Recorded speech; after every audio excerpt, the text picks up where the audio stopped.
Best service, best prices, best selection, one location. Renato Auto Mall, 4423 East Dixon Boulevard in Shelby, right below the Cleveland Mall. When you shop our local advertisers, be sure to tell them you heard it on the radio. That way they'll know that their radio dollars they spend works for them and you too. Even in today's fast-moving world, radio remains the leading media to reach more people. 93% of Americans listen to AM/FM radio over the air. TV viewership is 89%, smartphone use is 83%, and personal computer use is 50%. So if you're a business owner, reach more people with the power of radio. If you don't tell it, you can't sell it. See the power of radio. WOHS Shelby, WLON Lincoln, WCSL Cherryville. Online at KTCBroadcasting.com. They're three wide down the front straightaway, beating and banging on one another. The Monster Energy NASCAR Cup Series drivers. Yeah, they're not at all worried about Brad Keselowski's feelings right now. Bump and grind on the Martinsville Half Mile. Side by side for the race lead. The STP 500. Team Penske and the Miller Lite Ford on their way to collect a grandfather clock. Sunday at 1 p.m. on the Motor Racing Network. The STP 500 Monster Energy NASCAR Cup Series race this Sunday afternoon at 1 o'clock on Carolina Country, 1590 AM WCSL, and online at KTCBroadcasting.com. From auto to home to business to life insurance, your hometown agent is Rocky Bennett at Bennett Insurance Group. Rocky has been serving this area for over 33 years, offering you the best in coverage with Erie Insurance. No matter your claim, Rocky will work side by side with you for your best coverage. See Rocky Bennett today at Bennett Insurance Group, 116 West Main Street in Cherryville. Call 704-435-0270 for Bennett Insurance in Cherryville. It's the Set the Standard sales event at Bill Schubert Heating and Air in Shelby. Now through June 30th, get 0% APR financing for up to 72 months or up to $1,000 on qualifying American Standard equipment and payments as low as $99 a month. But hurry, offer ends June 30th. Don't miss it. The Set the Standard sales event. 0% APR financing up to 72 months or up to $1,000 cash back and payments as low as $99 a month. Bill Schubert Heating and Air, 213 Campbell Street in Shelby, where comfort is their concern.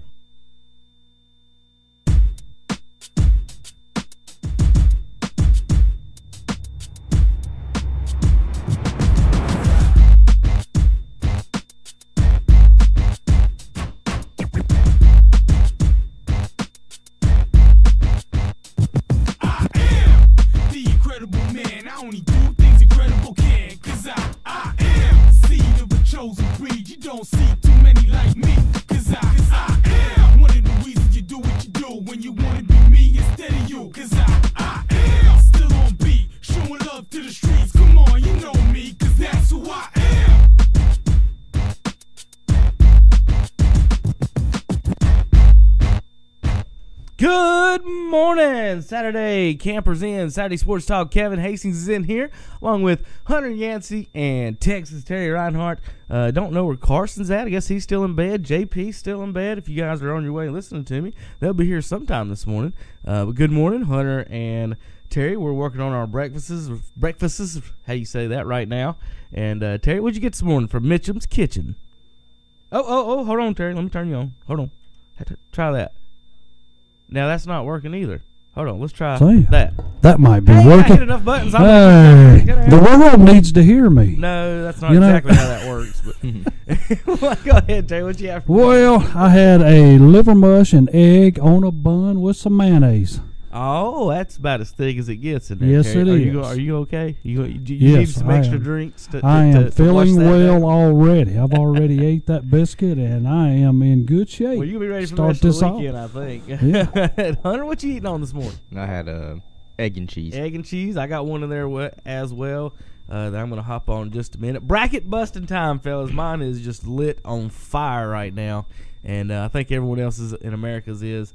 I was hanging in there like a hair on a biscuit for a while. I really needed Clemson to hold on and pull the upset last night, and they just didn't have it in it. But I want to start there real quick before we go any further. Shelby's own Gabe DeVoe last night just put on an absolute show for the Clemson Tigers in his last game. The senior out there, kind of like Grayson Allen out there right now, just kind of hanging in as long as he can as a senior basketball player in the ACC, and he's really stepped up this senior season. Last night he scored a career high in his last game, 31 points. He threw in nine rebounds and 3 assists as well. And you could just tell there in the second half, once they got down by 15, you could see it in Gabe's eyes. You see him if you play on the playground. If anybody, you can see it. There's always one guy that I don't want to let my team win, and he's going to do everything he can, and he just went off there in the second half and did everything he could, and it would look like it was more like one of those Kemba Walker nights, Terry, where he was just out there by himself and nobody else was pitching in there for a little while, and then the foul trouble got in everybody, and Clemson just couldn't hold on. Their first trip and farthest trip they've been in 21 years to the Sweet 16. So congratulations to Gabe and them on that. And Terry, what you think about last night's Clemson action? Well, I'm with you on that. Gabe come out there, and when everything was like, here it is, Kansas kept pulling away, and then Gabe was like, okay, I'm just going to take the game in myself, and keep us in this game, and he did.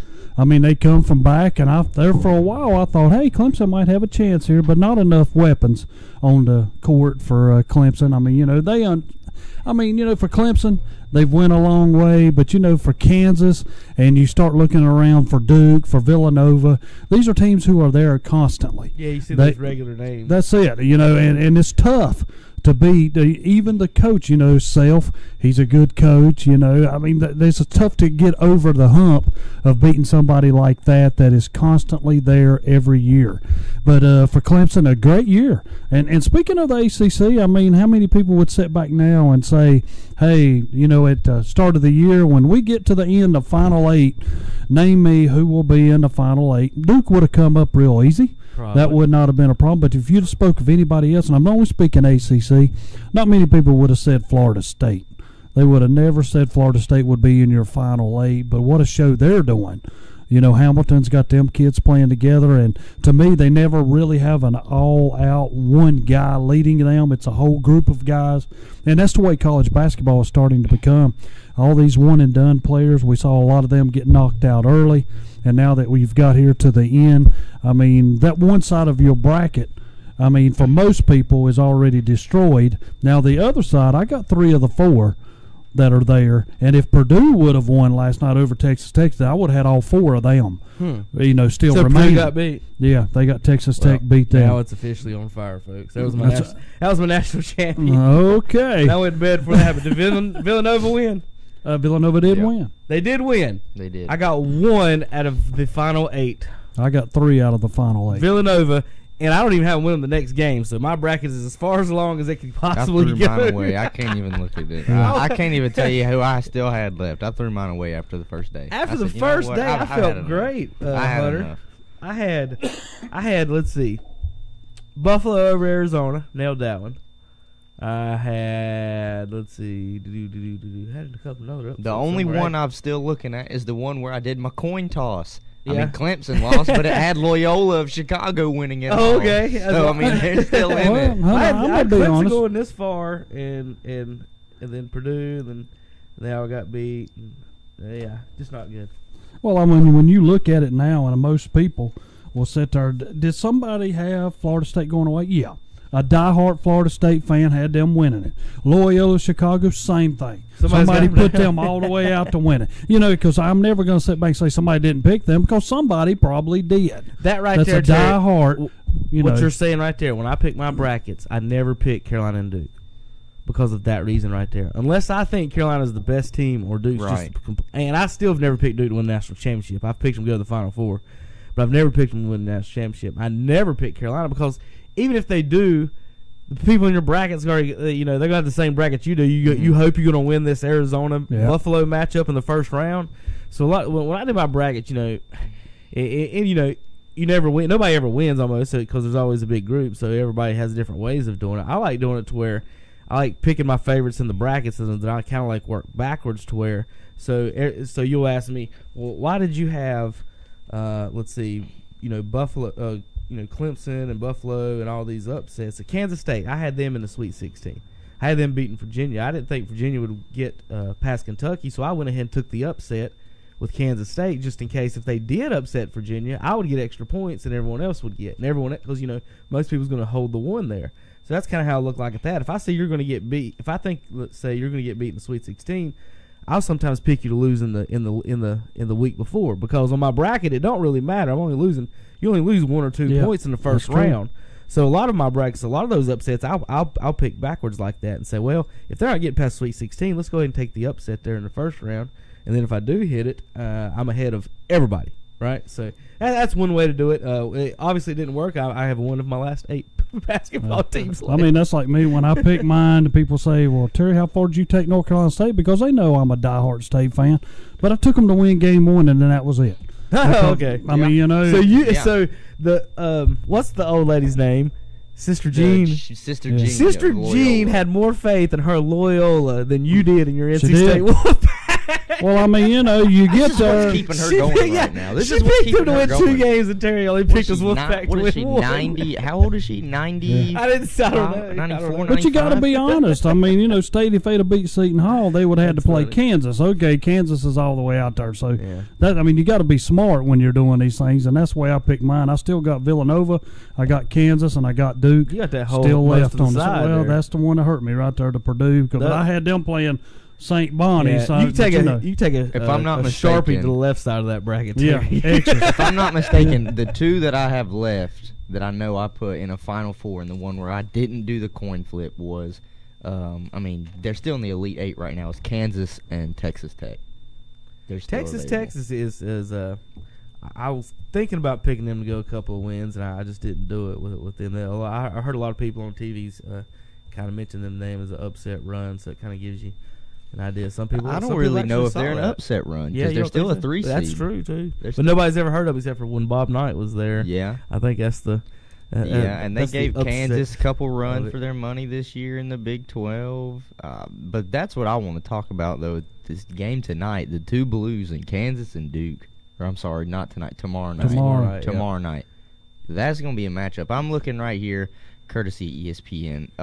Matchup predictor, they've got 61% to Duke winning this ball game. I think Duke's very big underneath. I think Carter and Bagley will make a huge difference. And they got to get a little bit more out of Grayson Allen. I didn't think he played good last night. He missed a lot of open shots. He missed a lot of open threes. Duke did, and that's not Duke. You know, now you're going to get back to playing this where you're not matched up against that zone, which, you know, it's funny how Krzyzewski has come back. Bayham taught him how to play the zone, and then he beats him with his own stuff. Did he actually teach him, or did he just steal it? Well, he taught him. I mean, they both did. He on the Team USA? Yeah, okay, there you go. Team USA, you know, to teach it. But, you know, have you really looked at the zone, how they kind of run it? Yes. It's like a 4-1. Yeah.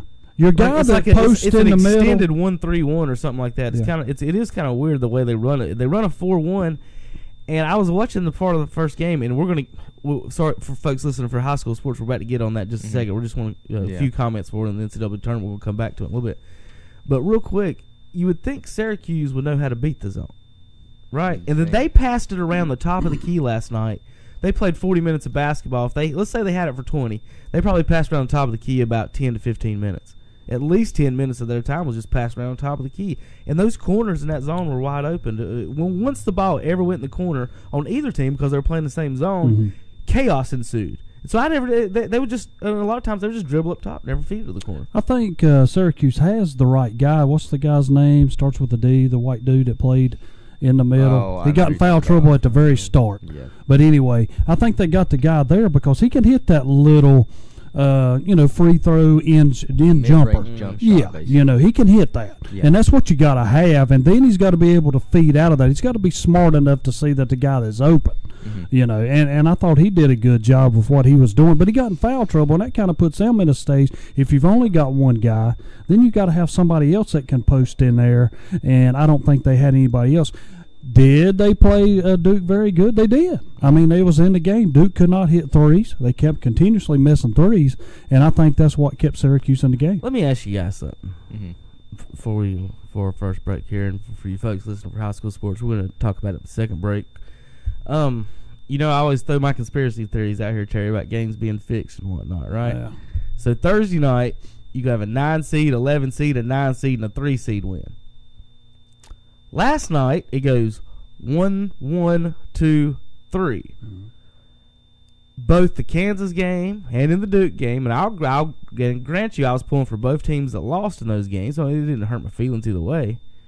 It seemed to me that the Kansas and the Dukes of the world were getting a lot of those extra, off the ball fouls here and there, the fouls that don't, you know what I mean? Whenever we have a game and I say, well, it seems like one team, like the West Virginia game when Bobby Huggins had 2 free throws and the other team had 35. It just seemed last night in these games that the free throws were heavily favored in the 1 seeds and the blue bloods. You know what I mean? Like there was a lot of. It was almost like they were playing at home and getting all the home calls. There was one foul on. There was 2 on Gabe actually. One of them he just come up to play defense and it's like full court and the team had like 7 fouls, and he just come up and he put his hand on the guy's back very lightly, and they called a touch foul from 84 feet away. And now the other team's shooting a free throw, stuff like that. And then the play at the very end. Did you think he had jump ball? I thought he had all ball. That's what I'm saying. There was 2 plays there in the last 3 minutes. The ref was in the wrong spot. There was 2 plays there in the last 3 minutes that they called a foul on Gabe, and he only had, and put it this way, he only had 1 foul the whole game. So he's not out there just fouling people. Yeah. So those 2 calls, both of them gave the other team free throws there at the end. So Clemson shot 19 free throws and Kansas shot 22. So you could make the argument, they're even, but they are, but they're not. So what I mean is, Gabe gets a foul. He ends up with 2 fouls right there. Well, there's 4 free throws from 90 feet away. That's different than fouling somebody while they're shooting. Those off the ball fouls, like there was one in the in not the Clemson Duke in the Duke. It was one in the Duke game where the kid, they called an offensive foul on the rebound, but the defensive player got the rebound. So there was really, as a basketball player, when I go to a game, you want the refs to be consistent, right? Well, one of the things about being consistency is you really like as a basketball court, if you're playing pickup or whatever, if the foul don't affect the play, those are kind of the ones you let go. You know how like you could hold on every play in football. Well, there's a foul on every play in basketball almost. So sometimes the ref has to let this hold and go. Like if it's a sweep right and the left tackle's holding the defensive end, what did he really do? So there's a lot of those like ticky-tacks where it was a long rebound, the ball went out to the Duke on the 3-point line. They called an underneath foul on the offense underneath, and that didn't really do anything, but that gave Duke an extra foul.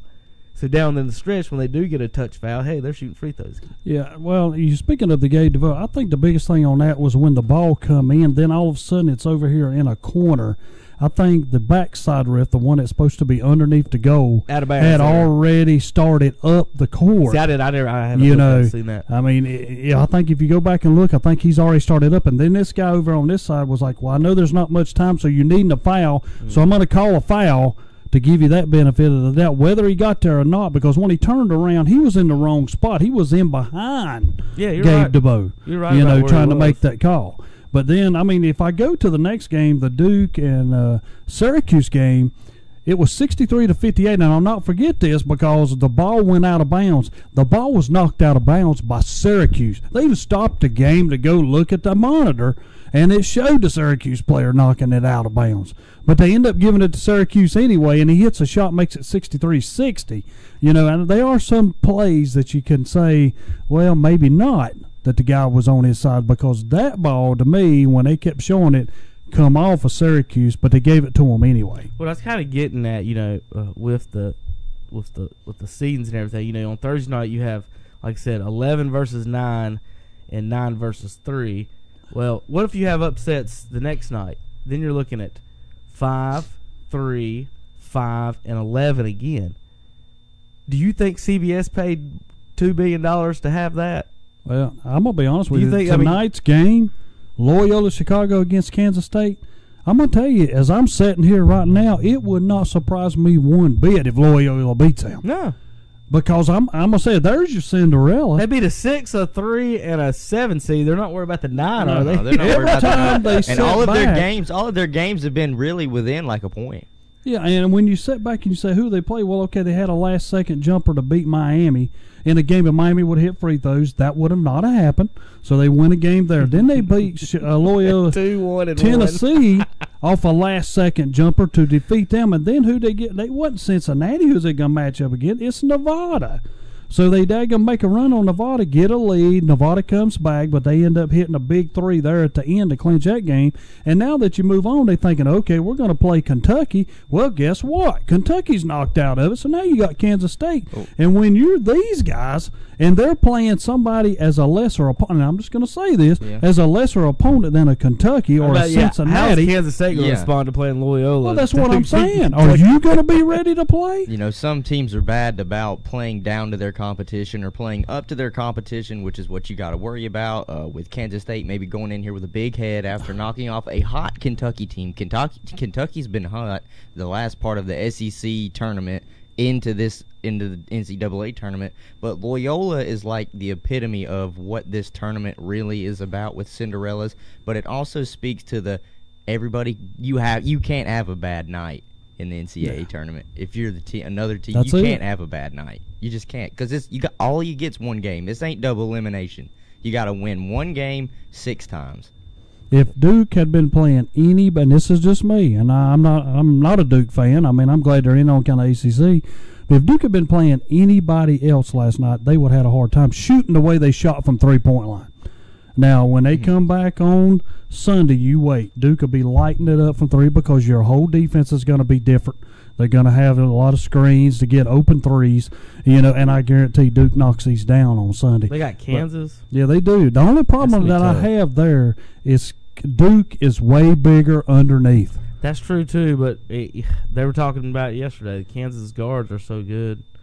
It's going to be tough matchup for both teams. Yeah, Graham's good. I mean, think about it. Grayson Allen, you got Grayson Allen against DeVal, man. They're going to be able to guard whoever's out there. But I'm saying Duke's going to have trouble guarding Kansas in the break because they haven't been able to guard man to man anyway the whole year. So they've went to this zone, and Kansas runs these 4 guards out there up against the zone.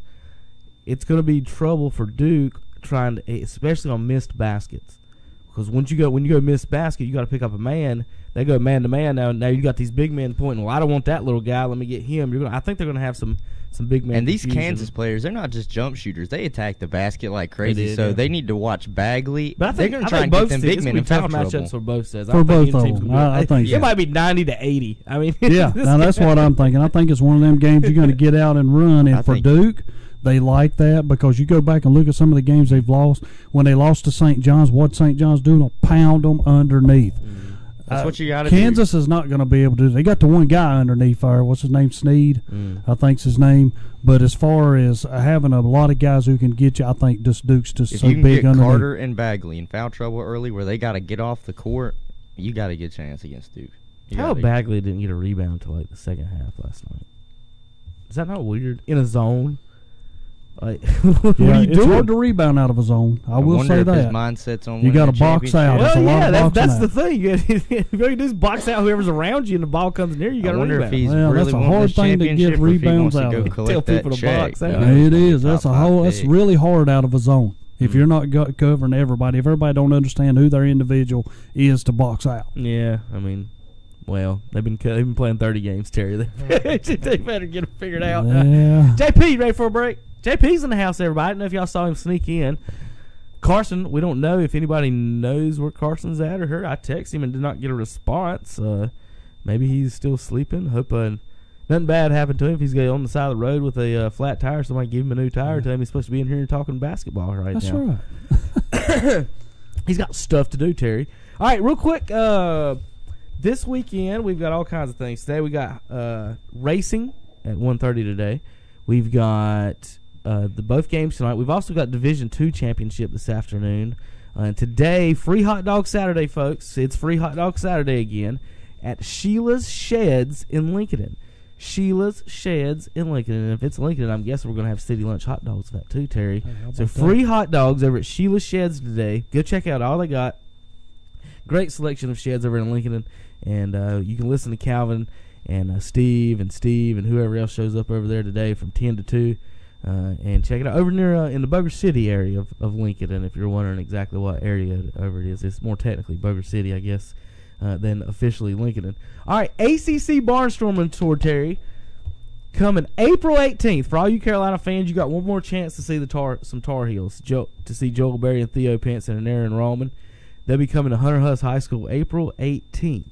We'll have the broadcast of that game. We'll have those 3 Tar Heels. We'll have 4 NC State Wolfpack, Abdul Malik, Leonard, and is it Alaric or Alaric? Alaric, do you know? Rick? Just Rick Freeman? Subway sandwiches today. Yeah. Not hot dogs. I did forget about that. So today, think about that. It's not free hot dog Saturday, Terry. It's free sub Saturday today. Free subs in Lincoln today from Subway of Boger City. They're sponsoring today's broadcast. Go out there and get a free sub today, folks. Great deal today. And check out the buildings they have. Calvin's already got one out there on his land. I got one out in my backyard. Everybody needs a building at some point, it seems like. All right. Abdul Malik, the Freeman brothers, and Sam Hunt coming from NC State. Mitchell Wilbekin, Terrence Thompson, Troy Reich, Britton Anderson from Wake Forest. Tar Heels will be featuring Aaron Roman, Theo Pence, and Joe Berry. And the Dukies will have Grayson Allen. Will be there at Hunter Huss High School Wednesday, April 18th. Doors open at 6 p.m. We'll have a live broadcast of the event on the radio on WLON 1050 in Lincoln, and you can listen to it there.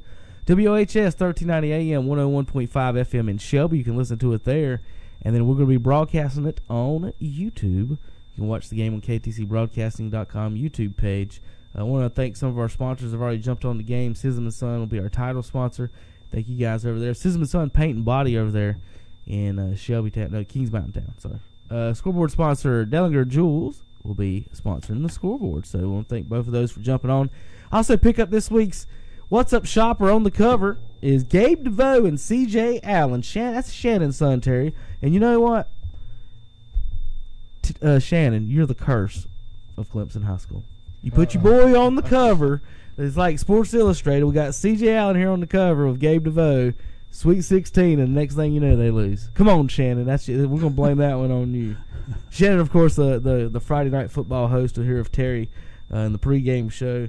But CJ there, I saw them guys down at the beach last night. Good kid, a good little ball player. But he, Gabe DeVoe, of course, Shelby Golden Line here on the cover of this week's What's Up Shopper. Check it out. We got NCAA coverage, as always, on KTC. All right, let's take a break, JP. We'll be back in a few minutes. We've got to talk some high school baseball on KTCBroadcasting.com. Get ready to march into camping season with amazing deals at Campers Inn RV of Kings Mountain. They're so excited for spring, they're slashing prices on top brands of motorhomes, travel trailers, and fifth wheels, like the Forest River FR3, the Palomino Columbus, and Campers Inn RV exclusives like the Cruiser Embrace and Forest River Acadia. Don't miss out. These campers are moving fast. If you're excited for campfires, s'mores, and the great outdoors, visit Campers Inn RV, the RVer's trusted resource today. Campers Inn, Highway 161 South at I-85 in Kings Mountain, online at campersinn.com. I'm Calvin Hastings, and I want to invite you to join the boss as we broadcast live this Saturday, March 24th, for the grand opening of the all-new Sheila Sheds in Lincoln, located at 2979 Highway 27 East in Lincoln at Four Wheel Auto Sales. We'll be there from 10 a.m. till 2 p.m. You'll find any size building you may need. And come on out for grand opening specials and bring the kids. There's a prize for all the kids. And join the boss for our live broadcast. We'll have free Subway sandwiches from Subway in Boger City. And register to win some great prizes too, including free meals, t-shirts, golf passes, and more. Check out the porch models and garages. And now's the time to buy. Don't miss it, the grand opening of the all-new Sheila Sheds in Lincoln, located at 2979 Highway 27 East in Lincoln at Four Wheel Auto Sales. Or visit their other locations, Highway 150 East in Cherryville and Highway 74 Bypass in Shelby. Remember the name, Sheila's Sheds. The potential for a career-making victory here. The NASCAR Camping World Truck Series. Noah Gregson going head-to-head with one of the best in the business. A short track showdown. Noah Gregson rolls around the high side. Matt Crafton down low. Between the hardest racing drivers in NASCAR. Did not see that one coming. What a move by Noah Gregson. The Alpha Energy Solutions 250. Saturday afternoon at 1:30 on the Motor Racing Network. The Alpha Energy Solutions 250 for the Martinsville Speedway. Saturday afternoon at 1:30 p.m. on Carolina Country, 1590 AM WCSL, and online at KTCBroadcasting.com. Breakfast, lunch, or dinner, you can get it all at Pat's Drive-In in Cherryville. Pat's Drive-In opens for breakfast Monday through Friday at 6 a.m. Lunch and dinner served till 8 p.m. For breakfast, there's bacon, sausage, liver mush, gravy biscuits, and pancakes. For lunch and dinner, all of your favorite sandwiches, including Lotta Burgers, chicken tender plates, and Big Chef salad and chicken salad. Before the game or after the game, it's Pat's Drive-In, 604 West Church Street in Cherryville. Call 704-435-8833. Isolated and alone? That's how millions of Americans feel while experiencing a mental health crisis. Need to talk? Our providers love to listen. Call us now at 1-888-235-HOPE. That's 1-888-235-4673. Partners, improving lives and strengthening communities in North Carolina. 1-888-235-HOPE. 235-4673. If you love your vehicle, why would you have it serviced at just any ordinary shop? The answer is simple. You wouldn't. At Renato Buick GMC, their service center provides a team of knowledgeable service technicians that aim to make your life easier by working within your schedule without disrupting your busy life. They're open on Saturdays, plus offer service loaners and pickup and delivery within 25 miles, plus premium upkeep with authentic parts without the premium price tag. Give your vehicle the service it deserves at Renato Buick GMC. Best service, best prices, best selection, one location. Renato Auto Mall, 4423 East Dixon Boulevard in Shelby, right below the Cleveland Mall. Morning's here. It's time to rise.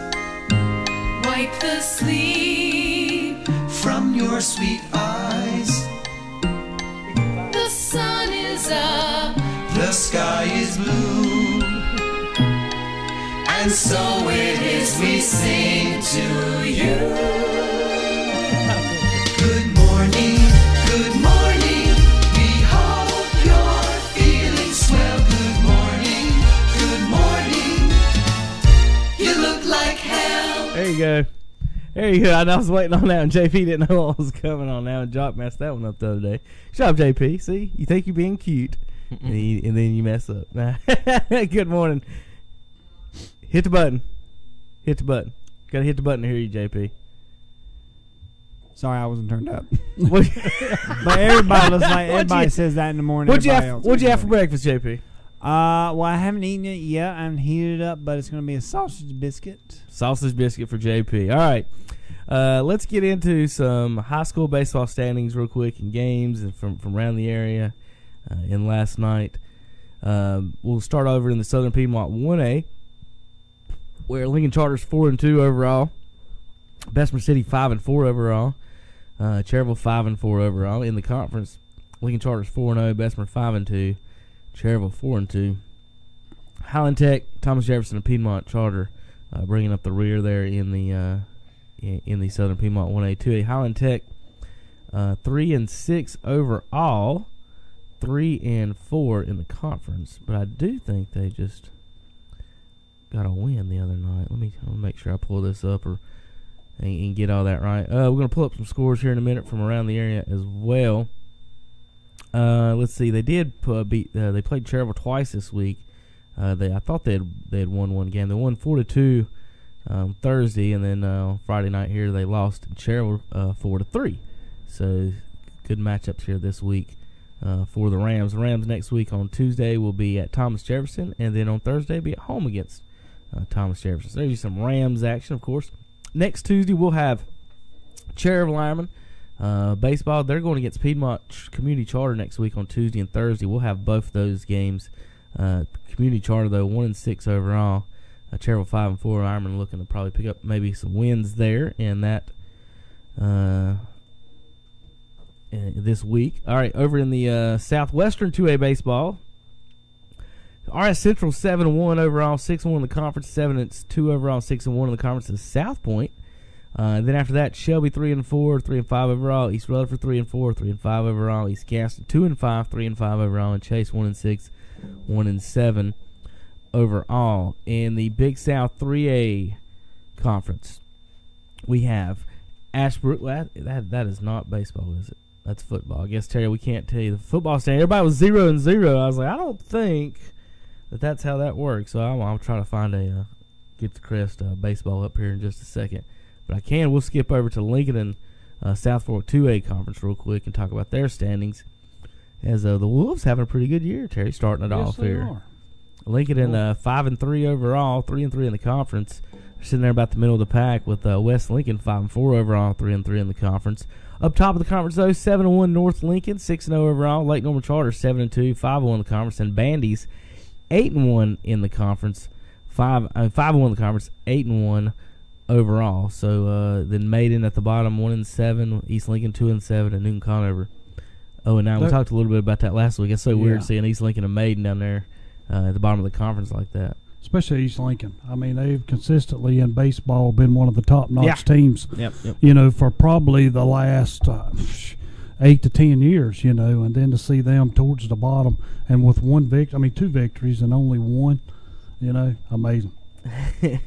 Well, you don't know how some of the lose some players here and there, and things happen like that, and so maybe they can get it back together. Chris Mathill and the gang over there. We'll have broadcast this week on KTC Broadcasting. I'm gonna pull up that the schedule real quick. Have had some changes with the NCAA tournament, and also with the basketball tournament. Also, weather. The weather the past few weeks has been kind of questionable. We don't know what day it's going to be sunshiny. We don't know it's going to be rain.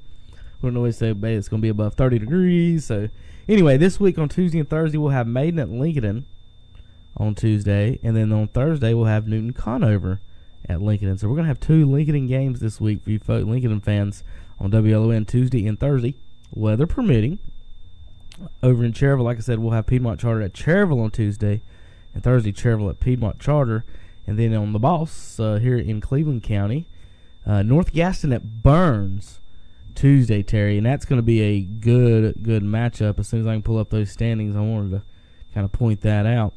And then Thursday we'll have RS Central at Shelby. So the RS Central right now 7-1, Shelby 3-4. We'll have that game Thursday. On Tuesday though, check this out: North Gaston at Burns. We got 7-1 overall versus 8-2 overall on Tuesday night up in Burns. That should be a really good ball game. Here on the Boss, and the final standings here for the in the Big South. Crest is 7-0 right now. North Gaston 7-1. Stuart Kramer 5-4. Burns 8-2. Burns and Stuart Kramer 4-2 in the conference. North Gaston 5-1 in the conference. Crest 6-0 in the conference. Forest View right in the middle of the pack at 3-3, 6-4 overall. Ashbrook, Kings Mountain, and Huss bringing up the rear at 1-5, 1-5, and 0-6 in the conference play. Terry, you got any news or notes on local baseball, sports, anything really? Well, basically, don't forget your softball some scores going from last on night too. And I know over in the South Fork 2A last week when we left and we was looking at the standings, they were like a 5-way tie for first place in the softball standings, and I'm talking about West Lincoln. I think Bandy's was there. I can't name all the teams that were up at the top. East Lincoln, but what a battle they're having in it. Every game that you go out there, you better be able to score some runs, and you better have some defense because the teams are scoring some runs this year in South Fork 2A in softball. I'm going to have to check, see if we got any more tickets to give away this week. I saw a picture of her at Bandy's yesterday on the internet and kind of broke my heart. That was the last place I ever played a baseball game at, was on that field. I sit there looking at the dugout, and I remember sitting in the dugout with the other seniors talking about it, and just things like that give you some memories or give you flashback. Well, I don't want to think about your Bandy's Trojans right now, but they're 8-1 overall. Having a good I remember my final game. That was hard, man. That was hard. Tell you real quick, NC State won 2 national championships this week. Did you know that? Yeah, one of them in wrestling. And one of them in swimming. Yep. So we got to get to we're going to get to good Wolfpack news. We're going to get to it. I promise you, for you Wolfpack fans. Last night, Brandon Spikes tweeting out to Gabe DeVoe. Good game. Also, Jay Billis last night tweeted that Gabe DeVoe is a baller. So if you folks that follow Jay, that could be good news upcoming. Maybe a lot of people think DeVoe have a chance at the NBA based on his shot. But I thought the same thing, kind of like maybe, it depends. You have some players in the way the NBA works. If you find a roster that you fit on, and you can, Danny Green. Whoever thought Danny Green would be playing a starter in San Antonio for 10 years, like he has been about. I mean, if you find your niche, you find your spot, good shooters can find Bellinelli if he's on a basketball team. I mean, why can't Gabe DeVoe or Terry Wisnant or some of these? I watched DeVoe last night. I'd take him. He's got good ball handling skills. You don't think he can help the Hornets? Yeah, I mean, and he's not. He's kind of a strong. thicker frame. He's a thicker frame guard, so he's not a little lanky guard. Yeah, well, yeah. The only problem I keep thinking about him, and I kind of put him in the same emphasis as Monk for the Hornets. You got to find the right spot for him to fit in, And I know when you start into them picking, you only got 2 rounds to pick, And I hope somebody gets him that can really use him because I think he deserves a chance as much as anybody. The thing out about people at his size is that's the hardest position in basketball. It is to break in. You've got 15 superstar point guards in the NBA. So when you think about it, if he was 7 foot. He's only got to beat 10 people for a spot. When you're 6'1" to 3, you're a guard in this world. And I tell everybody all the time, the best basketball players in this world are the point guards because there's so many of them. Just think about all the people on this planet that are between 5'10" and 6'3", and then think about all the people that are above 6'10". So it's much harder in that fact. And the thing about it is what I was kind of saying about he's got to find a niche. If you're not a stud point guard, you're not going to be a starter, so you've got to be a backup, right? So if he can find that niche shooting and being a backup, there's no problem with that at all. No. I mean, somebody give me a 10 to 15-year career in the NBA. When you say, hey, this guy could play in the NBA, we're not saying he's going to be a Hall of Famer. Yeah. We're not going to say he's going to be a superstar. We're saying he's got the skills to it. If you don't tell me if San Antonio wouldn't like to have him sitting in the corner. Yeah. Think about it. In college basketball, you can have elite guys who are All-Americans and first team, second team, but when they get to the NBA, they're just an average player. Well, it happens all the time. That's what I'm saying. Year. They're sitting on the bench. Even the people that they'll draft like in the lottery, sometimes those lottery picks turn out to just be good backups. Marvin Williams went 2nd overall, I think, or something like that, and he was the 6th man on the Tar Heel team. Like he didn't even start. We're picking him 2nd. And we obviously see how well he's done. He's done okay, but he's not been a 2nd overall pick. But he's got that long career in the NBA that's going to benefit him in the long run. DeVoe's body style and his style of play. Now, I'm not saying he's like the same caliber as him, but he reminds me of Donovan Mitchell, the rookie that's out there at Utah. Yeah, the Jazz. He's got the same body style. I think Mitchell's just a little bit better of a 3-point shooter. They have the same body style and really the same play style. I've seen Gabe play 20 high school basketball games probably in person, and then every time I get a chance to watch him on Gabe, I don't have any problem with him pulling his jumper from anywhere on the court and feeling. I feel in a basketball court you always like to have the best shot you can get. There's always one guy on the court, man. About any shot he takes, I'm happy with. Gabe's one of those type of people that. His form's great. I mean, he's just a really solid basketball player. And honestly, if the Hornets had him on their team right now, I mean, think about it. They drafted Monk. Yeah. And then they got Marcus Page in the D League. They've got these 2 guys over there. Do they still have Michael Carter-Williams? Yeah, so he's hurt though. I think he's out for the season. So they've got Page and Monk over here. They played the other night in one of the Hornets wins. We'll talk about that in a minute. Page had 9 points. Monk had 4. I mean, just think about how awful the drafting of the Hornets has been to where you're sitting here looking at stuff like that, and then you could pull somebody like Gabe DeVoe who might even go undrafted, who can has just as much production as Page and Malik Monk will. It's just he's thicker than both of them. Yeah, his body style. You gotta find a niche. All right, a couple of real quick news and notes. Cherryville High School over at Highland Tech. We mentioned that just a few minutes ago. South Point beat East Gaston last night in baseball.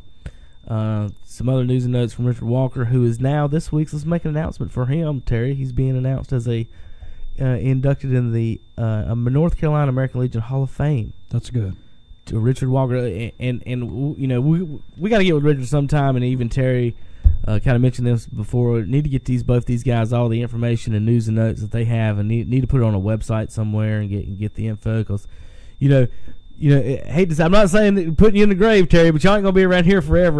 We're not gonna be able to call you forever and have you look up y'all's notes and go in your binders and stuff to keep the local media informed of this stuff. So need to get that stuff out there for you guys. But congratulations to Richard. If you have a question about American Legion, he can answer it.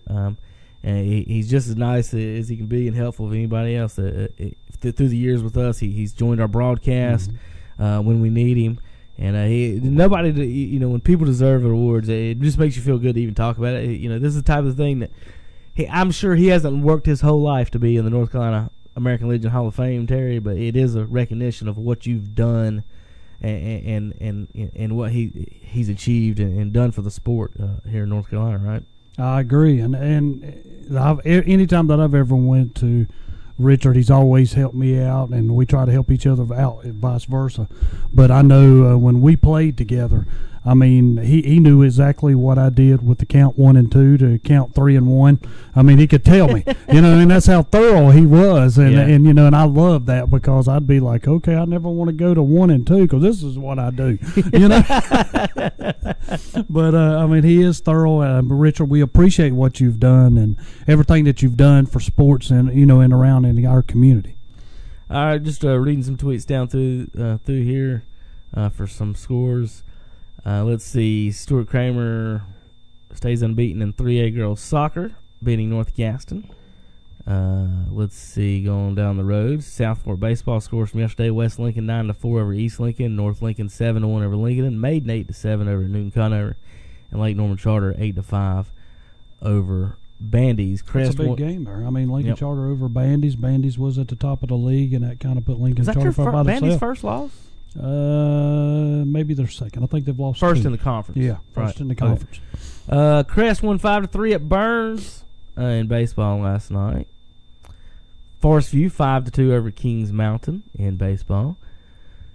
Crest Kings Mountain girls are headed towards the Big South 3A soccer showdown Tuesday from Alan Ford. Check him out online. Trying to find out if there's any other scores before we take our next to last break. D. Ray Allen, a little bit last night, I want to mention him. Was trying to get him involved in this barnstorming tour, but it's on a Wednesday for us. It's kind of a weird schedule, so he's not going to be able to help out. He graduated. He went to high school with Gabe DeVoe. Real good friends with him, and also he became a writer here, Moorhead Scholar and writer for North Carolina sports there in the Daily Tar Heel at North Carolina, and he followed Pinson and Joel. He considers them friends too. So it's not like D-Ray's college career is coming to an end too, Terry. So he got to walk off, I guess, last night at the end of that. He's actually going to, I think, if I got this right, and I could be wrong, Duke Seminary School here in North Carolina. So the Tar Heel's going to be a Dookie. And so I tweeted him last night that the Jay Billis quote about Gabe DeVoe, so he can start feeling at home being a Dookie now. So there you go. Congratulations, D-Ray there. His brother's might join us this summer, Terry, for some work as well as after he graduated. Gabe DeVoe, real quick, first player in school history to get 20 in 3 straight NCAA games. That's just amazing, and all these years of Clemson basketball, and this Shelby kid and hadn't done something in 21 years. He finished with 31 last night. That was the most records in also the most points in the NCAA tournament game. I mean, some of you folks, Terry, remember this name, Dale Davis. Yeah. Had the most at 26, and Dale Davis, he was a bulldog of a power forward, wasn't he? Wasn't Is that he the there best when way to Grant explain and them it? were there? Wasn't Grant there when he was there too? Grant who? Horace, what was his name? He might have been. He might have been. God, if they had Horace Grant and Dale Davis on the same team. That's what I was thinking. I cannot remember, but I know it was back. I'm not quite sure they was together. But Dale Davis was about like, he couldn't shoot like him, but as far as defensively and meaning, he's kind of like Draymond Green, kind of like the way he kind of. He's just the kind of enforcer down there. When he was on those Indiana teams, he was the guy in charge of fouling Jordan when he went to the hole. He didn't foul him easy. I'll tell you that. Let's see. I think that's our about to ends our news and notes. You ready in there, JP, for another break? We've got NFL to talk about. The Panthers bidding is going up $2.5 billion right now. Cowboys sign a new wide receiver, Terry. Alan Hearns. You see that? Yeah, I saw that. Is that a good thing for Dallas? We'll talk about that in a little bit. He wears number 88. Are they going to take it off of Dez and give it to him? No. What? No. What? No. What do you think, Hunter? You're a Redskin fan. You think they should give 88 to Alan Hearns? No. No. Okay. No. Okay. Let's see. Any other, so we're going to get into that. We got NBA to talk about, Major League Baseball, NASCAR to talk about, and more. We'll be back in a few minutes. KTCBroadcasting.com. Get ready to march into camping season with amazing deals at Campers Inn RV of Kings Mountain. They're so excited for spring, they're slashing prices on top brands of motorhomes, travel trailers, and fifth wheels, like the Forest River FR3, the Palomino Columbus, and Campers Inn RV. Exclusives like the Cruiser Embrace and Forest River Acadia. Don't miss out. These campers are moving fast. If you're excited for campfires, s'mores, and the great outdoors, visit Campers Inn RV, the RVer's trusted resource today. Campers Inn, Highway 161 South at I-85 in Kings Mountain, online at campersinn.com. At Renato Kia in Shelby, servicing your vehicle is never a hassle. Their team of expert technicians ensure that your vehicle is serviced the right way the first time. Plus, Renato Kia offers pickup and delivery from your home or office up to 25 miles, plus service loaners and appointments on Saturdays. Enjoy their showroom with Wi-Fi, snacks, and coffee. Also, express service. And you can get in and back to your life. Visit Renato Kia today. Best service, best prices, best selection, one location. Renato Auto Mall, 4423 East Dixon Boulevard in Shelby, right below the Cleveland Mall. Everyone loves spring, and for many different reasons. And one of those reasons is the Spring Fling promotion through June at Carolina Federal Credit Union in Cherryville. It's the best time to get a loan for that special item you've been looking for. Get rates as low as 1.99% APR on new car loans and rates as low as 2.49% APR for used cars. With financing up to 84 months and guaranteed auto protection is available. Rates and terms are based on evaluation of credit. Don't miss the Spring Fling promotion now through June at Carolina Federal Credit Union, 1200 East Church Street in Cherryville. Online at carolinafcu.org. Check out the great rates at Pine Mountain Golf Course. Play and ride weekdays for only $21. Seniors play and ride weekends for just $18. Or you can play and ride all day weekdays for only $28. Seniors can play and ride all day on weekends for $25. Make your tee time today by calling 828-433-4950. You'll love this challenging 18-hole par 68 course. The Pine Mountain Golf Course, adjacent to South Mountain State Park. Again, call 828-433-4950 for your tee time. GFHS Cherryville Adult and Pediatric Medicine is conveniently located right here in Cherryville, providing health care for the whole family. Let GFHS Cherryville be your family's medical home. Pediatric services include sick and well child visits, ADHD management, nutrition counseling, immunizations, and more. That's right, they also offer free sports and school physicals, accepting Medicare, Medicaid, private insurance, and self-pay patients. Call for appointments 704-435-7954.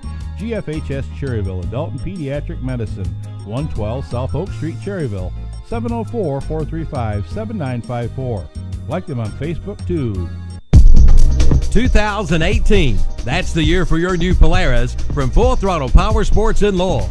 Check out the 2018 Polaris Slingshot, track ready and street legal and priced at $28,999.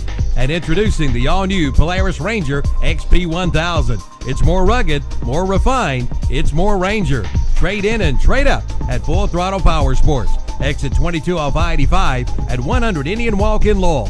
Online at ncfullthrottle.com. All that ride, jump in the fire, fire too high, jump in the pot, pot too black, jump in the crack, crack too high, jump in the sky, sky too blue, jump in canoe, canoe too shallow, jump in the tallow, tallow too soft, jump in the loft, loft too rotten, jump in the cotton, cotton so white she stayed there all night. Hey, that's the NC State fight song, Terry, right? Well, yeah, that's it. I will say one thing, though. I'm glad he does that, man. It gives me an opportunity. But I will say that Omer, U7, come to Keats over the weekend. Keats set him down, and pretty much Omer's either going to go to the NBA or he's going to transfer because Keats set him down. I mean, you know, you had your biggest game. You scored 2 points, fouled out in the biggest game of really. Why is he going to transfer? Well, next year North Carolina State's got 3 guys coming in. Funderburk, a transfer. So Keats thinks did he throw that game like I said he did? Well, I don't know. Why? That's kind of weird. But I mean, you can either go to the NBA or you can transfer. No, he is but honest. You have to sit out. He was honest. He was honest with the guy. He brought the guy in. No, but why I'm saying is that why does he got to transfer? So he's telling him I don't want you on my team. No, he's not telling him that. He's saying you can stay, but your playing time next year is probably going to go down. State's got Funderburk's coming in. He's a transfer. He's 6'10". They got Bates coming in. He's 6'9". Well, and they got another guy 6'9" that's coming in. So you see, State's always had. Well, they only had a Boone. That dude single-handedly beat Carolina the first. Well, I'm just saying that's all State had. But now you've got 3 guys coming in that's going to be able to be very big underneath the goal. I hope he goes to Wisconsin, like Russell Wilson did. I mean, he said he hopes it's not the last game that he plays. He's not hiring an agent, so but has the opportunity. Keats told him, hey, if you want to transfer, then I'll leave that up to you. If you think that you need to be a starter, a constant starter, then you can do this. So. Baseball time. I kind of want to talk to Terry about this a little bit, and if Carson, you're watching and listening, we'll involve you this later. You kind of explain some of this, but Carson's really big on the new age stats. Are you into all that? New age stats, no. The new age. What are they called? The analytics of stats. So. He always talking about how great Mike Trout is. Mike Trout. The greatest baseball player, Mike Trout. Started looking down at some of these numbers, breaking it down, Terry. In 6 years of starting, you know how many times he hit 40 home runs? Once. Okay. In 6 years of starting, you know how many times he's had 100 RBIs? Once. Twice. One of them was 100 even. Yeah, but he's pretty consistent. You put that 90... Now wait a 30. minute. I know that's consistent. We're not talking, but we're talking about the best baseball. If some people think is the best baseball player, some are saying ever. Terry, yeah, his defense comes a long way. Okay, are you taking him over Barry Bonds or King Griffey Jr. or Willie Mays or any of them? I would have a hard time taking him over a Barry Bonds. I mean, don't get me wrong. Well, Bonds might be the best player ever. Yeah, that's what I'm saying. That's what I'm saying. But these are the names they're throwing out. And remember what I just said. He only hit 40 home runs once. Only had 100 RBIs twice. It used to be, though, and I know times have changed on account of the baseball and all, but if you were consistent 30 home runs a year, when Albert Pujols. I'm not saying he's not good. I mean, that's what they considered him when he was hitting 30. I'm not saying Mike Trout is not good. I'm saying with these new age stats, you need to be careful with how good you think these players are, because when I look at this, and I can go back and look at Bonds or someone else, if Bonds had 35 home runs, he also had 120 RBIs. Yeah. Well, I mean, 40 home runs is a lot to ask out of a guy. Okay, and wait a minute, I'm not through with where I'm going with here. So, I mean, I said he 40 once, 100 RBIs twice. Let's look at Albert Pujols.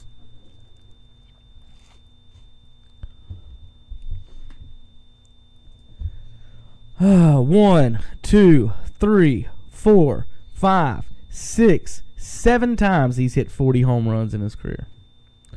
1, 2, 3, 4, 5, 6, 7, 8, 9. The first 10 years of his career, he had over 100 RBIs. Trout's done it twice in 6 years. The first 10 years of his career. Oh, you know what happened the 11th year? He hit 99. You know what happened the next year? He was back over 100. So technically the first 12 years of his career, 100 RBIs. 12 years of 100 RBIs and 40 home runs. That is when you say all-time greats. That is consistency. That's a little bit better than Trout and his base hits, isn't it? Slugging percentage, on base and slugging. How many times did Pujols have over 1,000? 1, 2, 3, 4, 5, 6, 7, 8 times over 1,000. Mike Trout on base plus slugging. He did it once. That was last year's first time of his career. Barely over it. 1.071. Now, I'm not saying he's not any good. I'm not saying he's not great. The stolen bases help out, too. Albert didn't steal bases. The walks, though.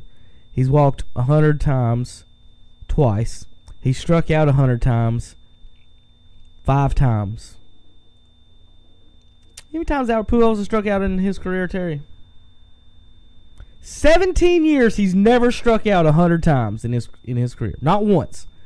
Not once in 17 years has Albert Pujols struck out 100 times. You know what his worst 2 years were? His rookie season, he had 93, and last year when he had 93. Trout struck out 100 times already. 139, 136, 184 strikeouts. Led the Major League Baseball. 158 strikeouts, 137 strikeouts. He's got 874 strikeouts in 7 years. For us to get to 800 strikeouts, Pujols in his 17 years has 1,100. Trout is 2 years away from catching him in half as many years of strikeouts. So he strikes out almost twice as many times as Pujols does. So when we start talking these new age stats, let's just be a little bit careful when we saying, well, whatever, when we add, what do they do? Add like 4 different stats together and say, well, now he's better than Bonds and stuff like that. And like, come on now. Come on now. I mean, I ain't even bringing up Bonds. I'm just talking about Albert Pujols. You okay? This year, Terry, projections. Now, I'm not going to look at batting average because Pujols, they got him way down here. But let's look at his projections for Trout this year.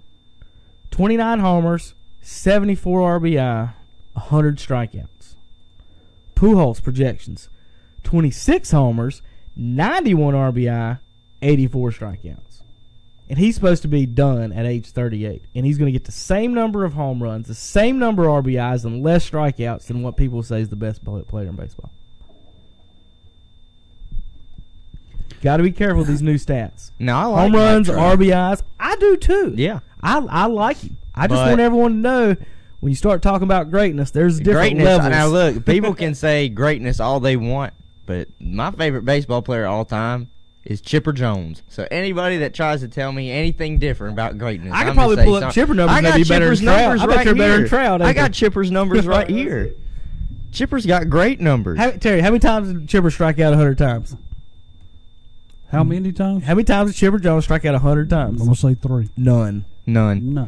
How many times did Chipper hit 40 home runs? Yeah, there you go. That's not. He got one. I was getting that. Now here's another one. There's what I'm talking about. That's what I'm saying. They used to say you're one of the elite if you could hit 30 home runs.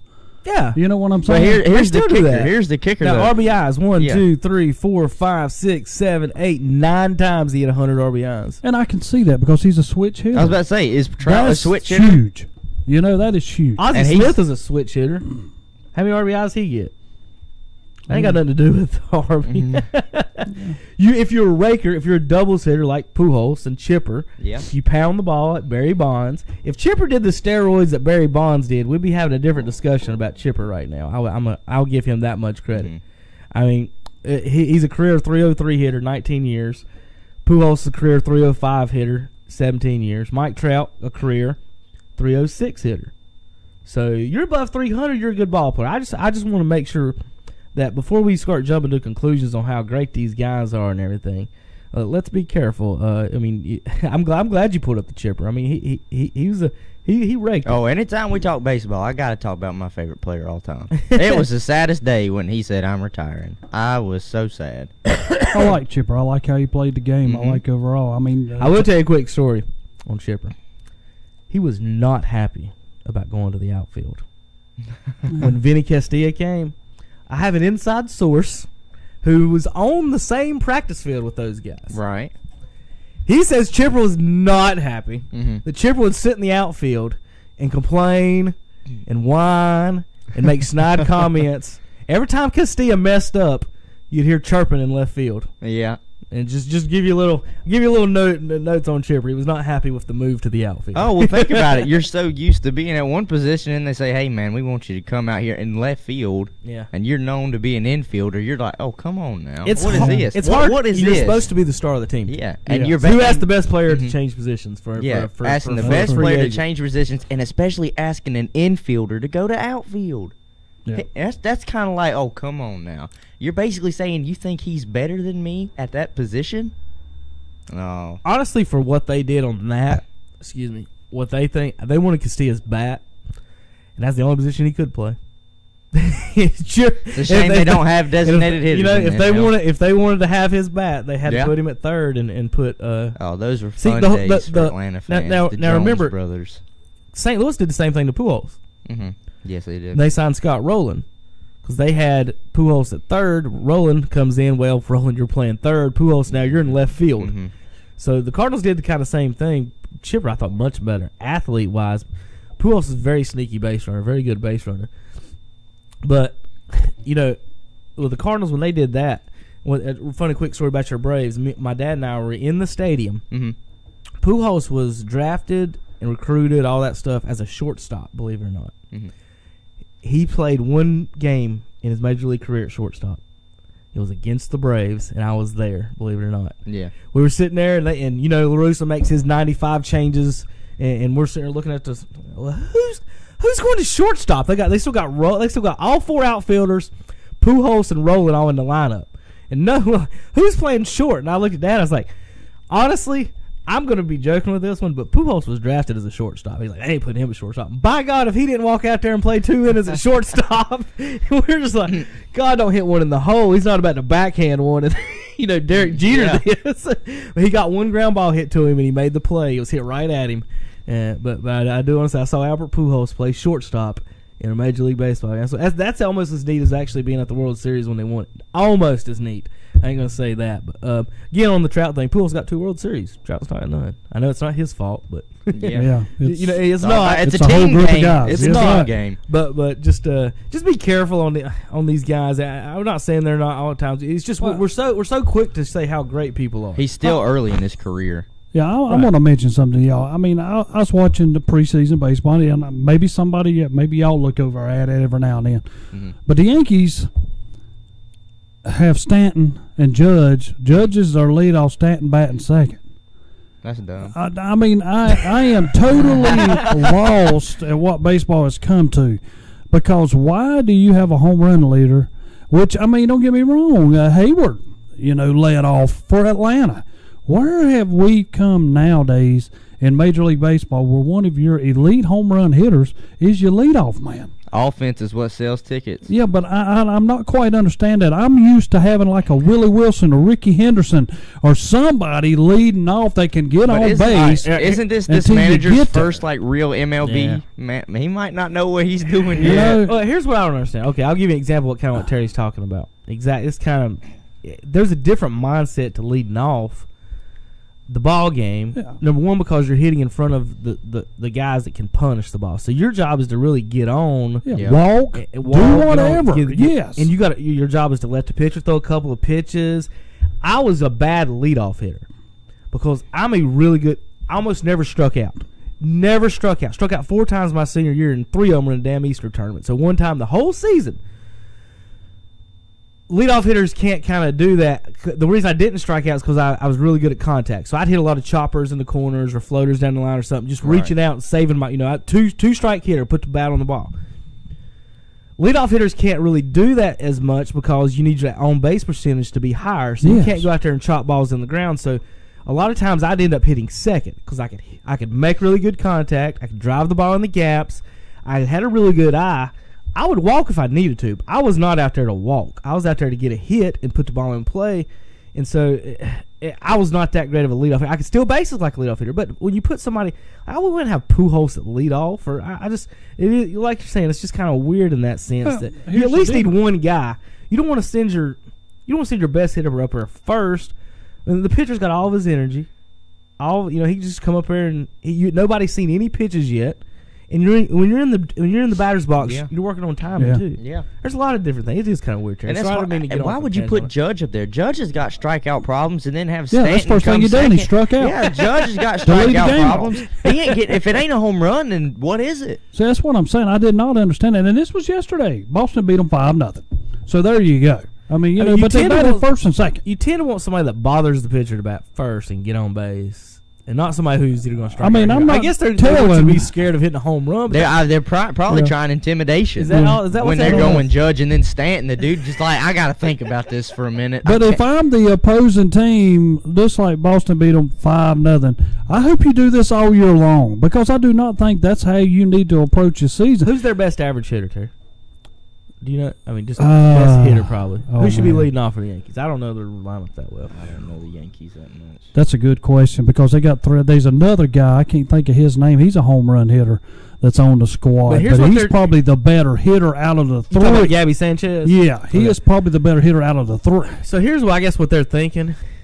Now remember, this is La Russa ball on this. He'd have his pitcher in the 8 spot and have a good hitter in the 9 because you didn't want your worst back up. You didn't want your worst hitter hitting in front of your best contact hitter. It's kind of a waste on that. So if you put your big men at the 1-2, because this is American League only, this can't work in the National League. You put your big man there at 1-2, those 7, 8, 9 guys accidentally get on. Do you still want a one-hitter chopping balls and moving guy over one spot, or do you want a hammer coming up and hammering those guys in? Atlanta did. That's what they're doing. They had Hayward. I can't. Yeah, he was their leadoff man. He did that in St. Louis for a while too. I do not understand what the situation or why you even think that way. And maybe I'm old school.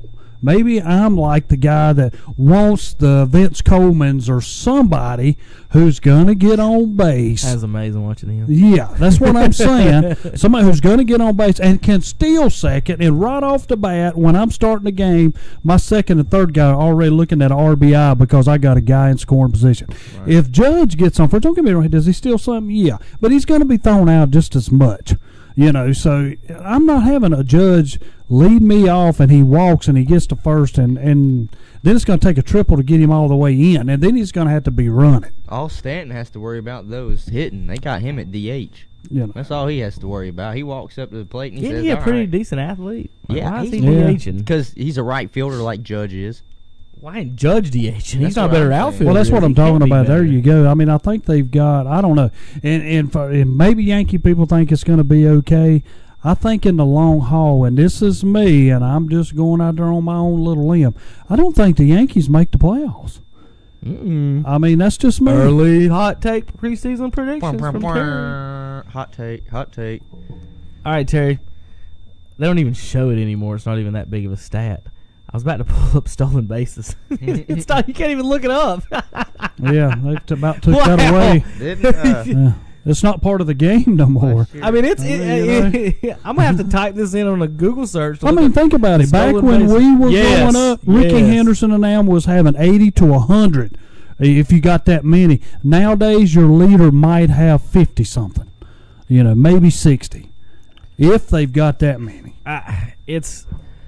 It's weird trying to describe, and you can't put a date on when did things change. When did they just stop stealing bases? Was the steroid era? When did they? Yeah, everybody. I think when I started seeing Hayward start leading off, I'm like, what are we doing? When did in basketball? I think it's the Steph Curry thing. When did everybody stop trying to play inside? Was when Steph starts making all these threes, and everybody thinks, well, I'm 6'1", I can throw it from 40 feet. Kansas City's done it. I mean, they had Alex Gordon leading off for us. I'm like, somewhere along the line, I've lost something of what we're trying to get over. All right, here's last year's top 10 stolen bases. D. Gordon 60, Billy Hamilton 59, Trey Turner 46, then 34, 33, 32, 29, 29, 29, 29. I was about to say Altuve should be up there. 60. He likes to steal a lot. Now let's look at Vince Coleman's first 6 years in the league. 110. Yeah, see? 107, 109, 81, 65, 77. Then Vince started getting hurt, missed games. After that, he never played a full season. So the first 6 years was. It don't even. I thought Vince played longer than that too. Yeah. Don't it seem like he only got 5 good seasons in? Really, that's crazy. But 110, folks. Think about that. We think D. Gordon's fast, and he stole 60. I mean, if you go to Ricky Henderson, it's constant. I was about to pull his up in a second. I just want to kind of start with Vince. And that's how bad it is because we're thinking of Vince Coleman, and he only had 5 or 6 years of it. The Ricky is the ultimate leadoff hitter, wasn't he? Yeah, the ultimate. He could hit it out. He could hit it out the park, and he could also get on base and then if he got on, it was an automatic double. He only had 1,400 stolen bases in his career. Let's see Ricky's.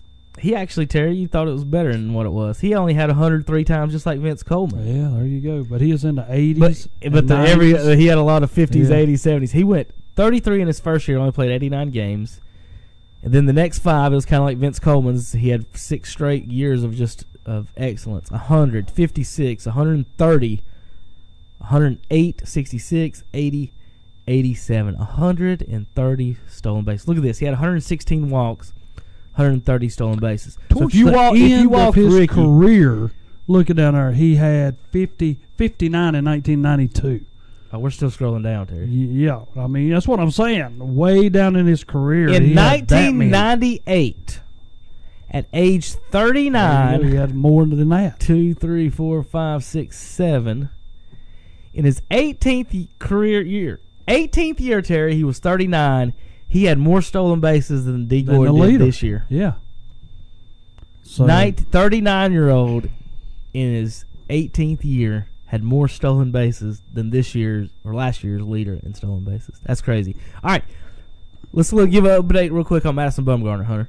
Madison Bumgarner took a line drive right to his pitching hand. That's his left hand.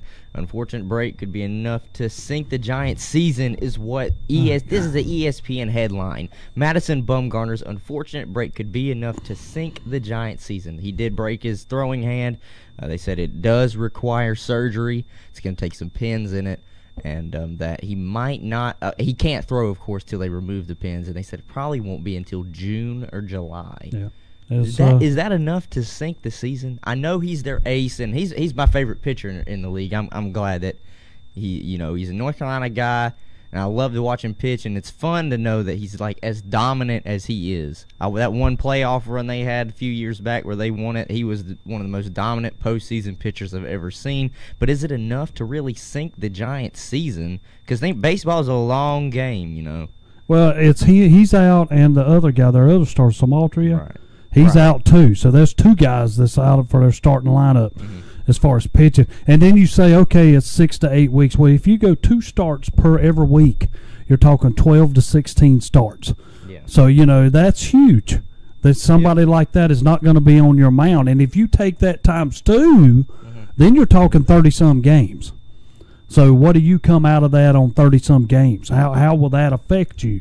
It can hurt you, especially at the start of the season. I mean, you might come in at midway point if San Francisco is within 12 to 14 when they come back, but then you're going to have to win a lot of games in a row to catch up.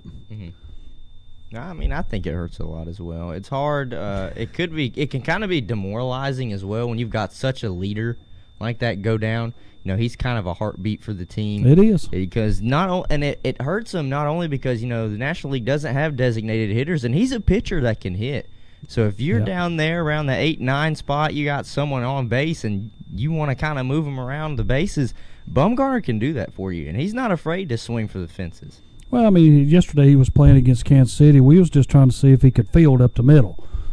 And Merrifield got on account he couldn't field. Yeah, that's hard to do. That's hard. It's hard when the ball's hit back that fast. I can't even really say that because when I was playing, I got hit in the head and I got put in Carolina Medical Center. So I know how that is. Sometimes you do not see it. That's all I can say. But another thing when it comes to pitchers right now, did you guys see that Kershaw had a 0.00 ERA spring training? Yeah, I just did see that. Yeah. Well, I know yesterday. He'll give up 10 runs to the Cardinals in the playoffs. Bumgarner's preseason was like 2.84, so he was doing well. Bumgarner was doing good, and Kershaw. I was about to say that it doesn't matter what Kershaw does when it comes regular season. When postseason time comes, he likes to choke. All right, this is funny that I brought this up. This is a story on ESPN today that Mike Trout might be the greatest baseball player ever. I just destroyed him with Pujols. They're comparing him to Babe Ruth now, Terry. And he's better than Babe Ruth, according to this article, because he plays better defense and runs better. He does play great defense. Okay, that's nice. There's been 150, let's say, 10,000 Major League Baseball players that have run faster and played better defense than Babe Ruth. Babe Ruth couldn't go after a ball like Mike Trout does. All the time. When it comes to Babe Ruth, you're speaking about offense. Vince Coleman covered more ground than anybody else. He's not the greatest. We know you're talking about offense when you talk about Babe Ruth. That's the reason I'm saying when they're doing this, they're not only talking about stats. They're talking about how you run, how you play defense. They're using these stats that's huge. That are so fictitious. This WAR thing. Why do you think Stanton's sitting on the bench? Because he cannot play outfield. Wins above replacement. How could you actually measure that? That's just a theoretical thing. I don't even pay attention to that. Isn't that Until theoretical? you said that, when you said WAR, I'm thinking, who are we fighting here? Yeah. Who are we fighting? Are we going to put the Bambino and Trout against each other in the ring right now? So in his career, he has generated 53 more wins than an average player would. According to this, is what this means. In his career, not just last season or anything. So in 7 years, he's been worth 53 wins, more than an average player. So you could pay an average player $5 million and get 8 less wins a year. Did they have this? And I'm just asking. I do not know. But was this in place like when Barry Bonds went? I know it was not. No, they go back and add it up. So, so right now, Ozzie Smith has a higher WAR in his career than Mike Trout does. So I mean, what are we talking about here? Well, Well, it depends. It depends on whether when this guy comes up, are you going to intentionally walk him and not pitch to him? That's huge. That's part of this program. I mean, that's like Barry Bonds when we saw people walk him in the first inning instead of pitch to him. People intentionally walk Trout? Only person I've ever seen be walked while the bases were loaded. He's only walked Trout's only walked 100 times twice in his career too. Like I would just want to know which one of these stats is supposed to knock me off my seat and tell me that he's the great. Now, see, when it comes to certain ball players, I'm more of an eye test man. Yes, I'm an eye test man. Now, stats are nice because that's what you can that's really getting to the nitty gritty. But you can't pass up eye tests. And eye tests for me, really, I like Mike Trout, but I don't think he's the greatest thing since sliced bread on the ball field. Now, I do like him more than I like Bryce Harper. Even though a lot of people think Bryce Harper might be the best player in baseball. Well, a lot of people take that on account of his attitude a lot of times. A lot of people downgrade that. I mean, we've tried to make this so hard to compare. Baseball, the thing about baseball, you could always compare errors because of the stats. And now we're making up stats to make today's players seem better than the old ones when that's not just the case. I think they should make this that we're looking at right here, if you go to Baseball Reference, I think they should cut the page in half. And we should only worry about, the stats that were before, not these made-up stats like the WAR. What? I think it should be home runs, RBIs, strikeouts, and basically doubles and triples and all that. Nothing crazy. I could care less how many games the guy wins more than another guy. Half the time, it's the team as a whole. One guy doesn't make that big of a difference in baseball. And here's another thing. How much has Pujols helped him get to that point?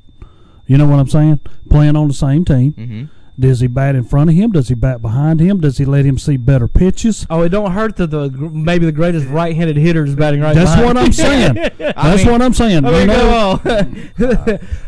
Jeez. That helps. There's a lot of factors in here that he just can't. You can't put numbers on if you're pitching, yeah, and you could choose 10 players, or you got 9 players here. All these all-time 9 players. All right, I'm just going to name some guys. Y'all just keep them in your head for a minute. I got Babe Ruth, Barry Bonds, Willie Mays, Ty Cobb. Let's go Stan Musial, A-Rod, Gehrig, Babe Ruth, Ricky Henderson, Mark McGwire, King Griffey Jr. Are any of those that you would rather face? I mean, would you rather face, like, if you had to choose, are you saying, well, I don't want to face Mike Trout, I'd rather face Babe Ruth as a pitcher? Who says that? Who says I'm scared Mike Trout's going to hit a double down the line, or Bonds or McGwire or Griffey or Gehrig or Ruth or somebody's going to put it 500 feet in the stands? Well, Terry, if we go, if you're pitching, who are you choosing to pitch against? If I'm having to pick out of what you're throwing up there, then I'm going against Mike Trout. That's what I was about to say. Based off the stats you've shown, he has a tendency to strike out. I mean, that's like me when you threw him up there. I started trying to categorize of who would I have as my leadoff man. Right off the bat, Ty Cobb would be my leadoff man. And you're then close. I would come You're behind. very close. The greatest leadoff man who should be the leadoff man on every team, and nobody ever brings it up. Nope. This man right here, boys.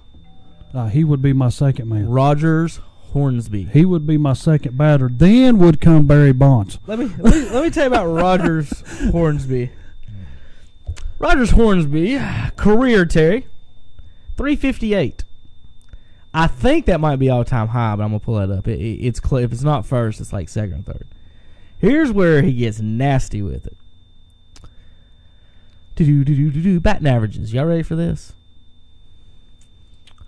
401, 424, 403.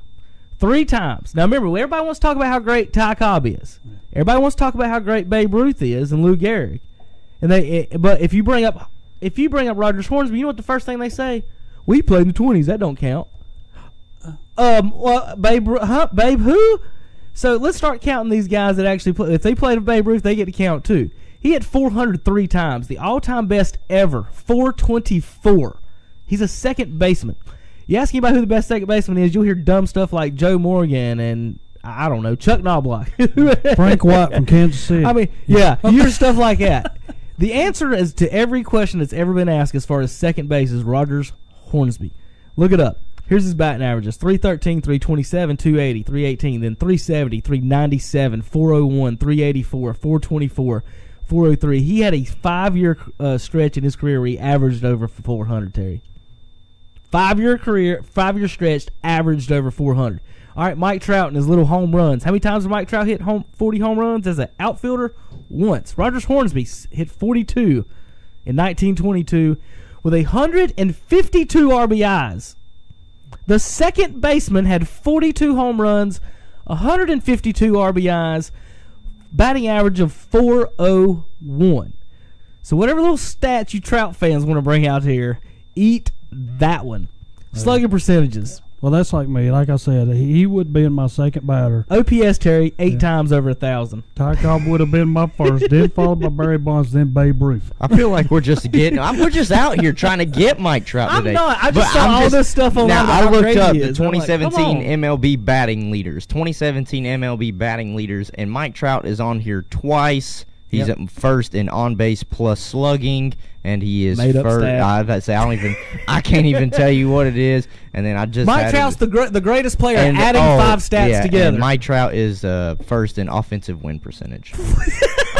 Offensive win, like what? When you get a hit, does that mean you win against the batter? Or? If you say Mike Trout never won a World Series, someone will say, well, the team matters. But then you'll turn around and say, well, Mike Trout's leading offensive win percentage.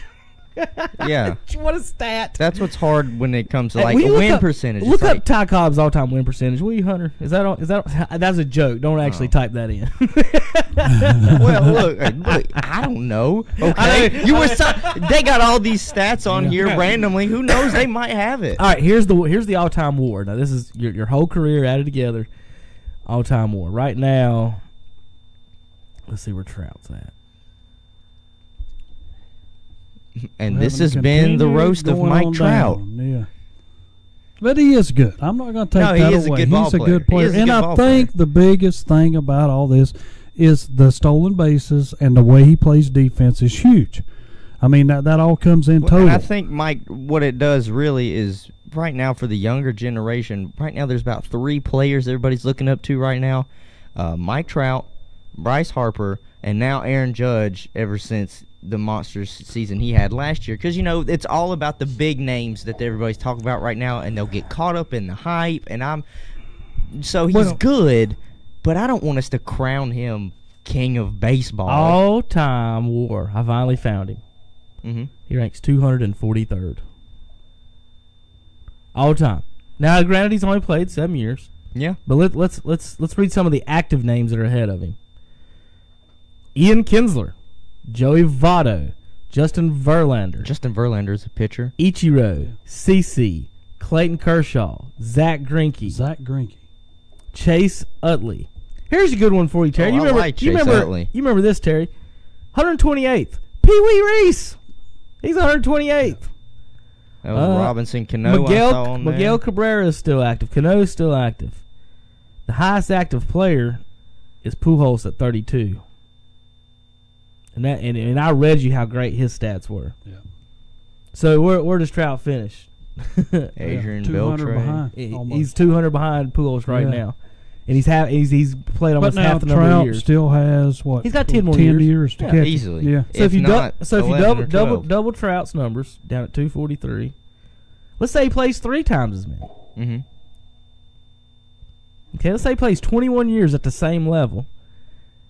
He'll have 162 WAR. That's 21 years at the same level. That would put him 5th all time. Yeah.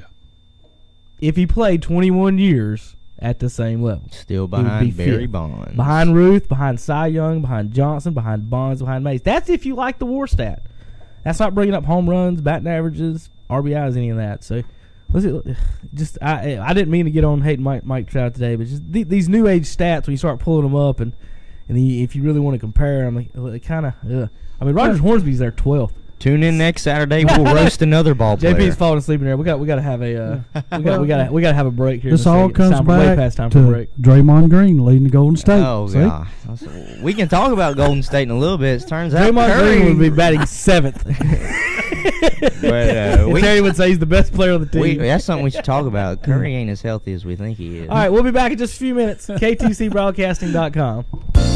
Get ready to march into camping season with amazing deals at Campers Inn RV of Kings Mountain. They're so excited for spring, they're slashing prices on top brands of motorhomes, travel trailers, and fifth wheels, like the Forest River FR3, the Palomino Columbus, and Campers Inn RV exclusives like the Cruiser Embrace and Forest River Acadia. Don't miss out.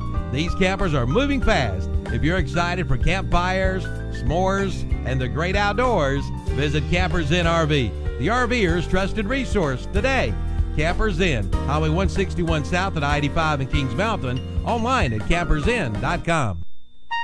Why service your vehicle at Renato Honda in Shelby? Well, the answer is simple. Their Honda Masters certified technicians aim to make your life easier with pickup and delivery up to 25 miles. Service loaners are available, plus Saturday hours to fit your busy schedule. The Renato Honda team provides premium upkeep for both your vehicle and you with Wi-Fi, snacks and coffee, and a clean showroom to browse around. Enjoy getting your vehicle service at Renato Honda. Best service, best prices, best selection, one location. Renato Auto Mall, 4423 East Dixon Boulevard in Shelby, right below the Cleveland Mall.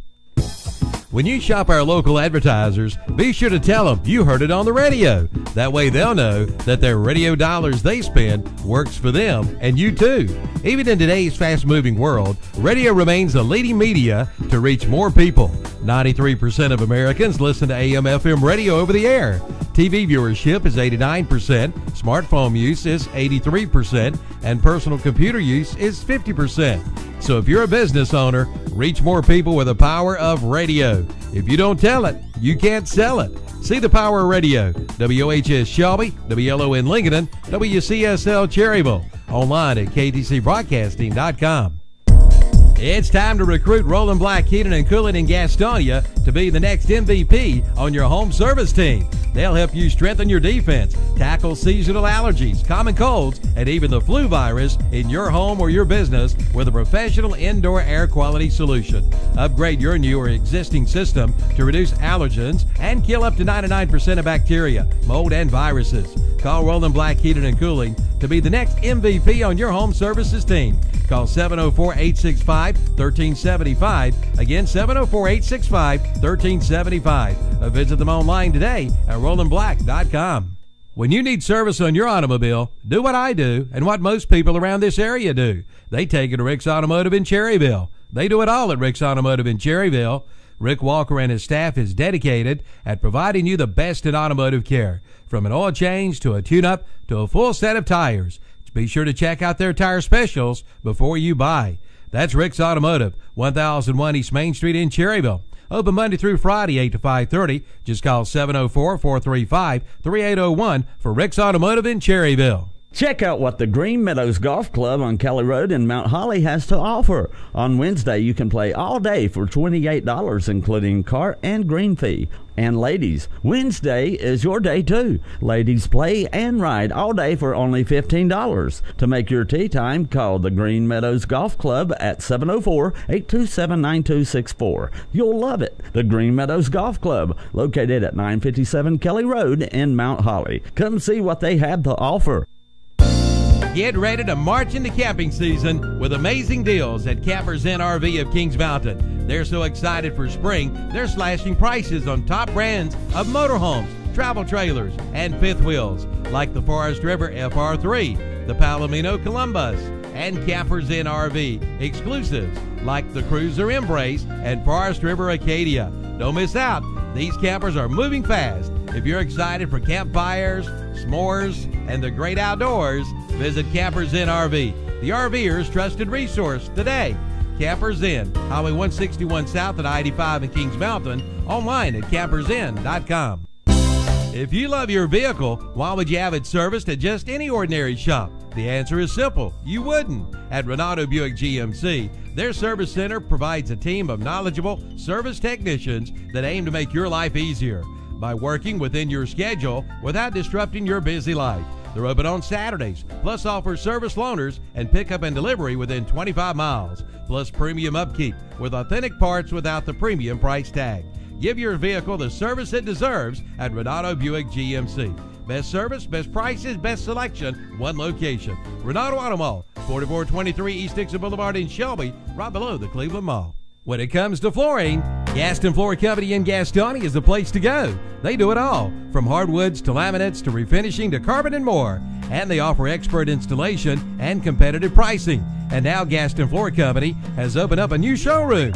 You have a bigger selection of samples to choose from with name brands like Mohawk, Armstrong, Shaw, Bruce, and more. Take a step to a beautiful floor today by shopping the newly remodeled Gaston Floor Company, 914 Moose Street off East Franklin Boulevard in Gastonia.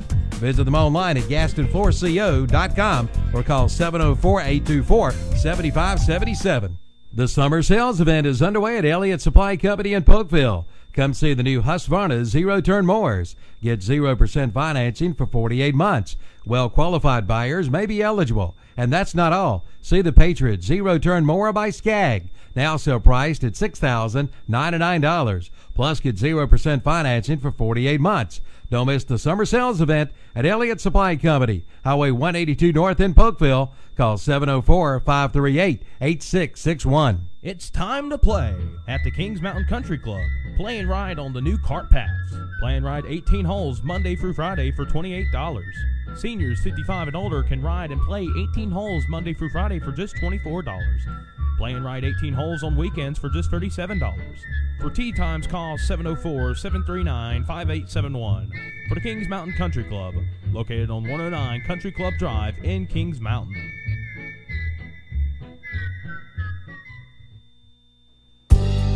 You may not know this, but the best greens of the Carolinas are right here in Shelby and Cleveland County at the Riverbend YMCA Golf Course. People continue to rave about the condition of the greens. Russell Spangler has worked hard to make them tip-top shape for your round of golf. And course manager Phil Wallace invites you to come on by and play. Call for their special rates at 704-482-4286 or visit the website at riverbendymcagolf.com. Call for your tee time today.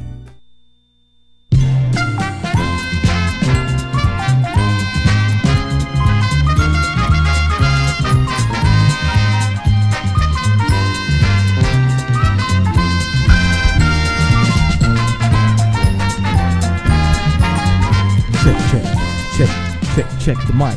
The price is wrong. I can't finish the rest of it. You know that about that, Terry? Happy Gilmore to Bob Barker.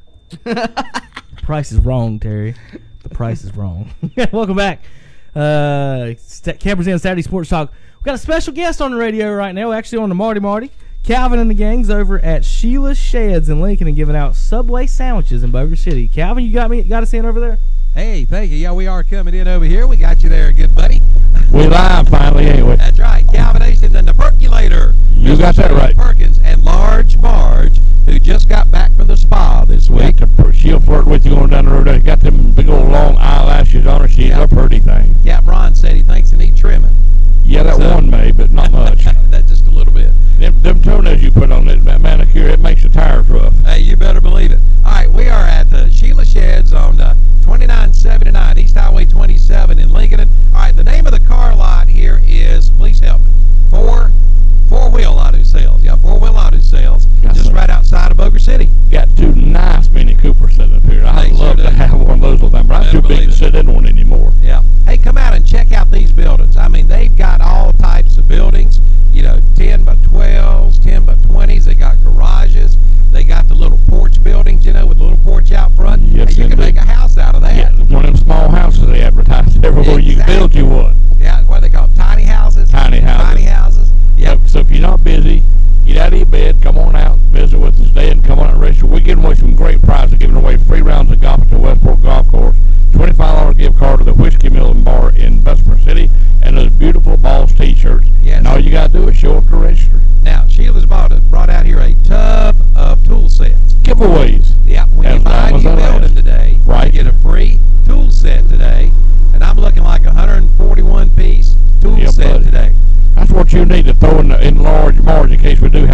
Presents Saturday Sports Talk. We're going to get a little medical here in the NBA. Oh my goodness! Terry's guys kind of looking at what I'm trying to pull up. Like here. we want to see this guy's feet. We're going to talk about Steph Curry's feet.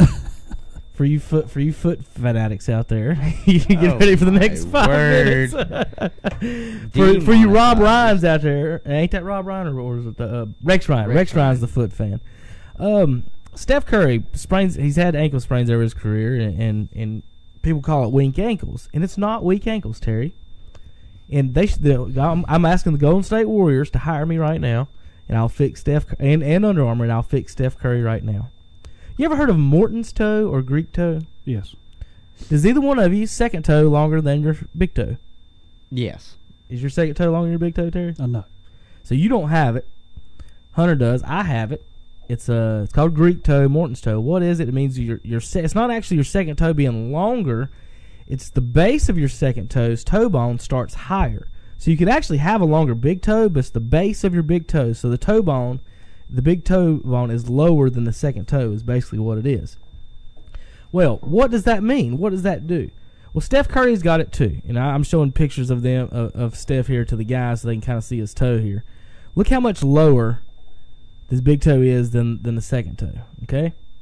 So what Morton's toe is, when you have this condition, when you step, all 3 points of your foot are supposed to touch the ground at the same time. The point right under your big toe, the point under your pinky toe, and the bottom of your heel. If this does not happen, if you have a Morton's toe, what happens is you end up putting more weight on the outside of your foot, and then your right foot drags along the side. Your big toe will drag along the inside of your shoe and cause a callus, right? So look at Steph's big toes, guys. Huge calluses. Just look at the outsides of them things sticking out. Then look at his foot. His left toe is bigger than his big toe. So Steph's got this condition, obviously. Look at the outside of his foot, how much redder it is than the inside. He's putting all of his weight on the outside of his foot, Terry.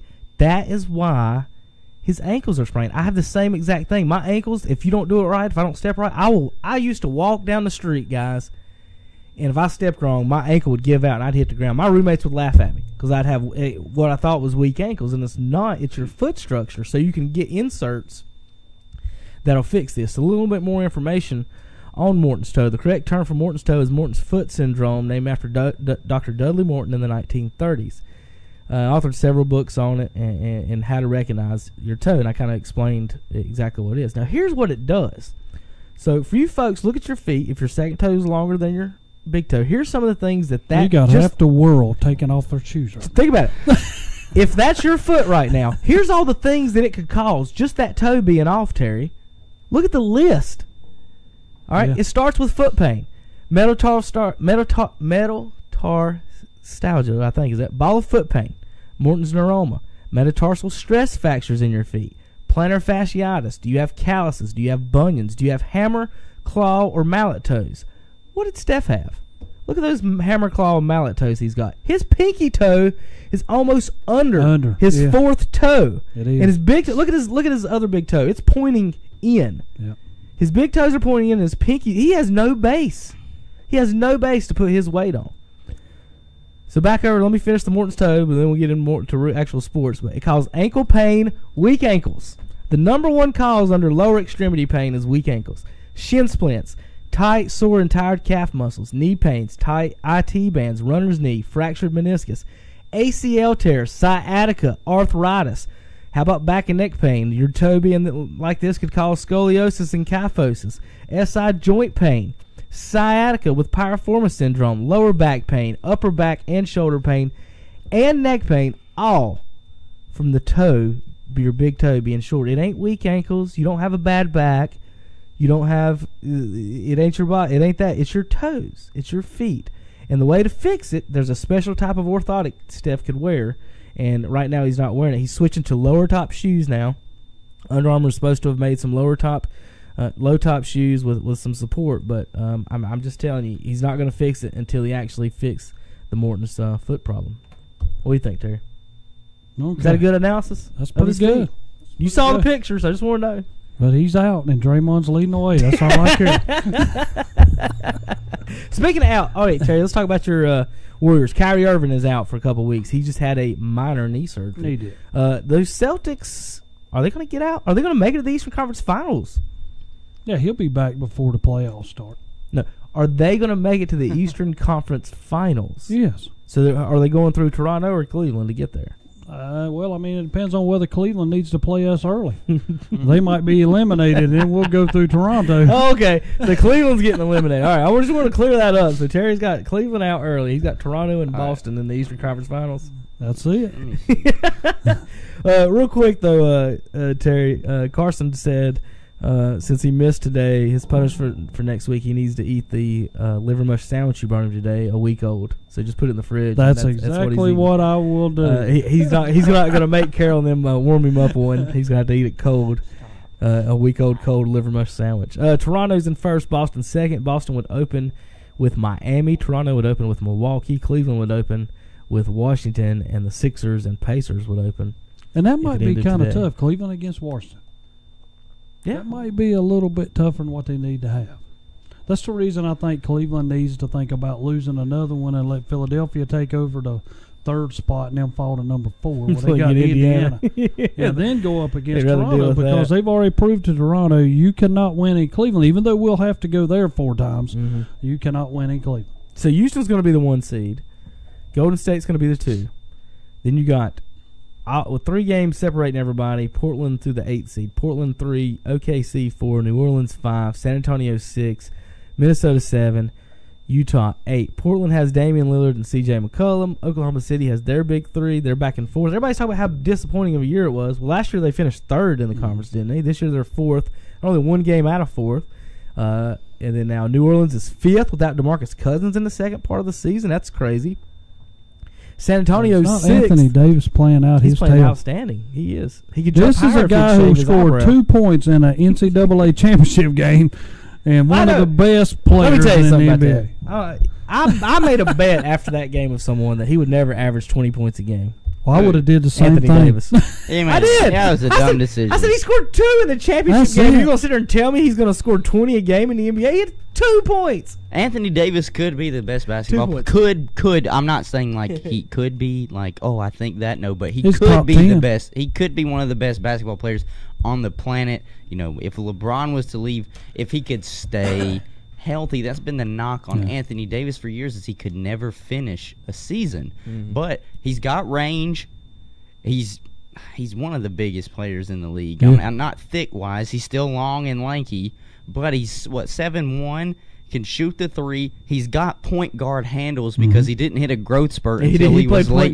He played point guard, and so he's got point guard handles, and he's got a unibrow. What more do you want from this guy? He's basically the best player on the planet. Looking at this first round in the West, it would be Houston and Utah. I don't think anybody think Houston will have any problems. Golden State and Minnesota is going to be very interesting. If Golden State don't get anybody, if everybody's not healthy, Minnesota's going to give them a hard run. They may maybe 6 but isn't games. Jimmy Butler out for the rest of the season? Oh, if he is, then that definitely affects that team. I know if he's out, San Antonio's got Kawhi out. He's not coming back. It don't look like. New Orleans don't have Cousins coming back. So it's down to these top 4, if not top 2. That's a story in itself. What is San Antonio going to do with Kawhi Leonard? All right, that you brought that up. Michael Jordan last year said he wouldn't trade Kemba unless it was for Kawhi. Oh, well, yeah, I know. We talked about this a few weeks ago. Kawhi's looking for a shoe deal, too. So Jordan. I think Hornets got 2 choices if you want to get rid of Kemba. I think they should keep Kemba and Dwight and get rid of everybody else. But if you're going to get rid of Kemba, it's got to be of a star. I got 2 choices. See what you think. San Antonio for Kawhi and some type of package, and everybody retires in San Antonio. Or Portland for Damian Lillard. I like Damian Lillard. If you're going to get rid of Kemba, right, you got to get something of equal or more value. Yeah, you have to.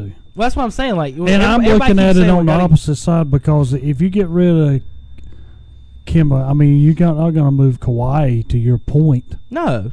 You'd have to draft a point guard. Yeah, you'd have to hope Marcus Page and whoever you draft. Malik Monk, you'd have to hope they come through. I don't like the idea. I'm not that big of a Kemba fan, but at 12, I don't think he's bad. I think he's middle of the pack point guard. above average a little bit, but I don't think he's top 5, top 6. But what Kemba can do, he's paid $12 million a year. Damian Lillard's paid everybody else is getting paid $25. So if you call Portland and be like, you can get pretty much the same production for half the cost. Yeah. In Portland probably don't think they're going to keep Lillard, do they? I mean, they're not going to keep him when he's time to sign a free agent, are they? He's not going to sign I don't think he is the way he talks. So I would send some flyers towards Portland's way for Kemba. But the Hornets, I wouldn't be surprised if Damian Lillard would want to come towards the East Coast because the East has always been considered the weaker conference, and it is. I'll be honest, it is a weaker conference. Think about him in the East. They're third seed right now in the West. Oh yeah, he'd come over here to a team. He'd be on the Hornets, and I mean, if the Hornets could keep Dwight Howard, yeah, that's huge. If they could keep Dwight Howard, get rid of Kemba, but bring in Damian. And maybe something else. I'm not saying it has to come from Portland, but trade away some of the weaker players that they have on that team. They could be a 4 or 5 seed in the East, just riding Damian's coattails. So Terry, you want to give Dwight some credit after his game this week?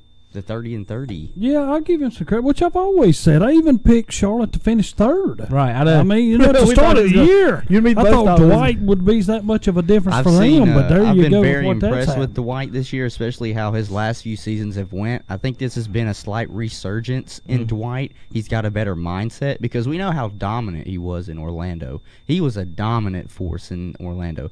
Then he went to Los Angeles, kind of lost himself. Why could he not play the damn places? He had better teams at those places. No, he didn't. I think so. Not with the Lakers. So. He had a fading Kobe Bryant. The Kobe thing, they had problems with the shoot. They didn't have the shooting around them that he did in Orlando. In Orlando, everybody around him could shoot, and so you could feed the ball. Think about that Orlando team, and think about the Hornets now. So you could say Jameer. You say Kemba's better than Jameer. But as far as the way they play, that's kind of a wash. But then you got Hedo and Reddick and all those other guys. They can fire. They shoot. Hornets ain't got no sharpshooters. They got nothing. Yeah. So the other night when Dwight goes 30 for 30 rebounds, 30 points, 30 rebounds the other night, Kemba had 24 points. Okay, added together they had 55 points. Right? They get paid added together $36 million. Okay, that's not bad at all. That's $18 million a person, basically, on average. That's really good if you're going to get 55 points out of them. Nick Batum and Marvin Williams get paid the exact amount of money that Dwight Howard and Kemba do added together, $36 million. When Charlotte acquired Batum, I told my buddies, I said, that's a stupid move $24 million. I would have never have signed Nicholas Batum because even at Portland, what was he doing? What was he doing? Nothing. So, Terry, you know what they did the other night? Wait a minute. For $36 million, they got 55 points, 32 rebounds, about 5 assists. For the other $36 million they spent, 0 points on 0 of 6 shooting and 1 coach's decision DNP. He's not even playing Batum right now. No. 0 points out of the same $36 million that they got. Then the other night, how about then Kemba scores 46 the next night. 30-something in the first half. With no Dwight, because Dwight got a technical in the 30-30 game, so he got suspended a game. So Kemba scored 46, and they win by 61 points. 61 points. They won by more. If Kemba wouldn't have played. Won against the Grizzlies. Yes. Yeah. If well, Kemba they wouldn't have played, anyway. They would have won by 15 points. They could have won by 15 points with no Kemba and Dwight against the. That's how bad the Grizzlies were. I want to show you how bad the NBA is. People would sit back. Now, I'm going to tell you, this is how bad. And you talk about people tanking. When you get beat by 61 and you're in the NBA, there's a problem. I mean, that's just showing those me. Those are jobs. They should be fired. Yeah, I cannot even imagine me even going on a court with a team who does not want to win. Why would you even want to play on that team? I don't know. I mean, I think that's why they're just tanking. JP, there. Here's the difference also. Get ready. Because when I sit back and I look at it, when people had Harden and then they had Howard underneath, you'd always think, hey, that's going to be a good squad. That's what they got. But that's how total the NBA has changed because Houston is better off with Harden and Chris Paul than they was with Harden and Howard. This is such a guard-driven I don't know league. if I would go. Who's the coach when Howard was there? McHale.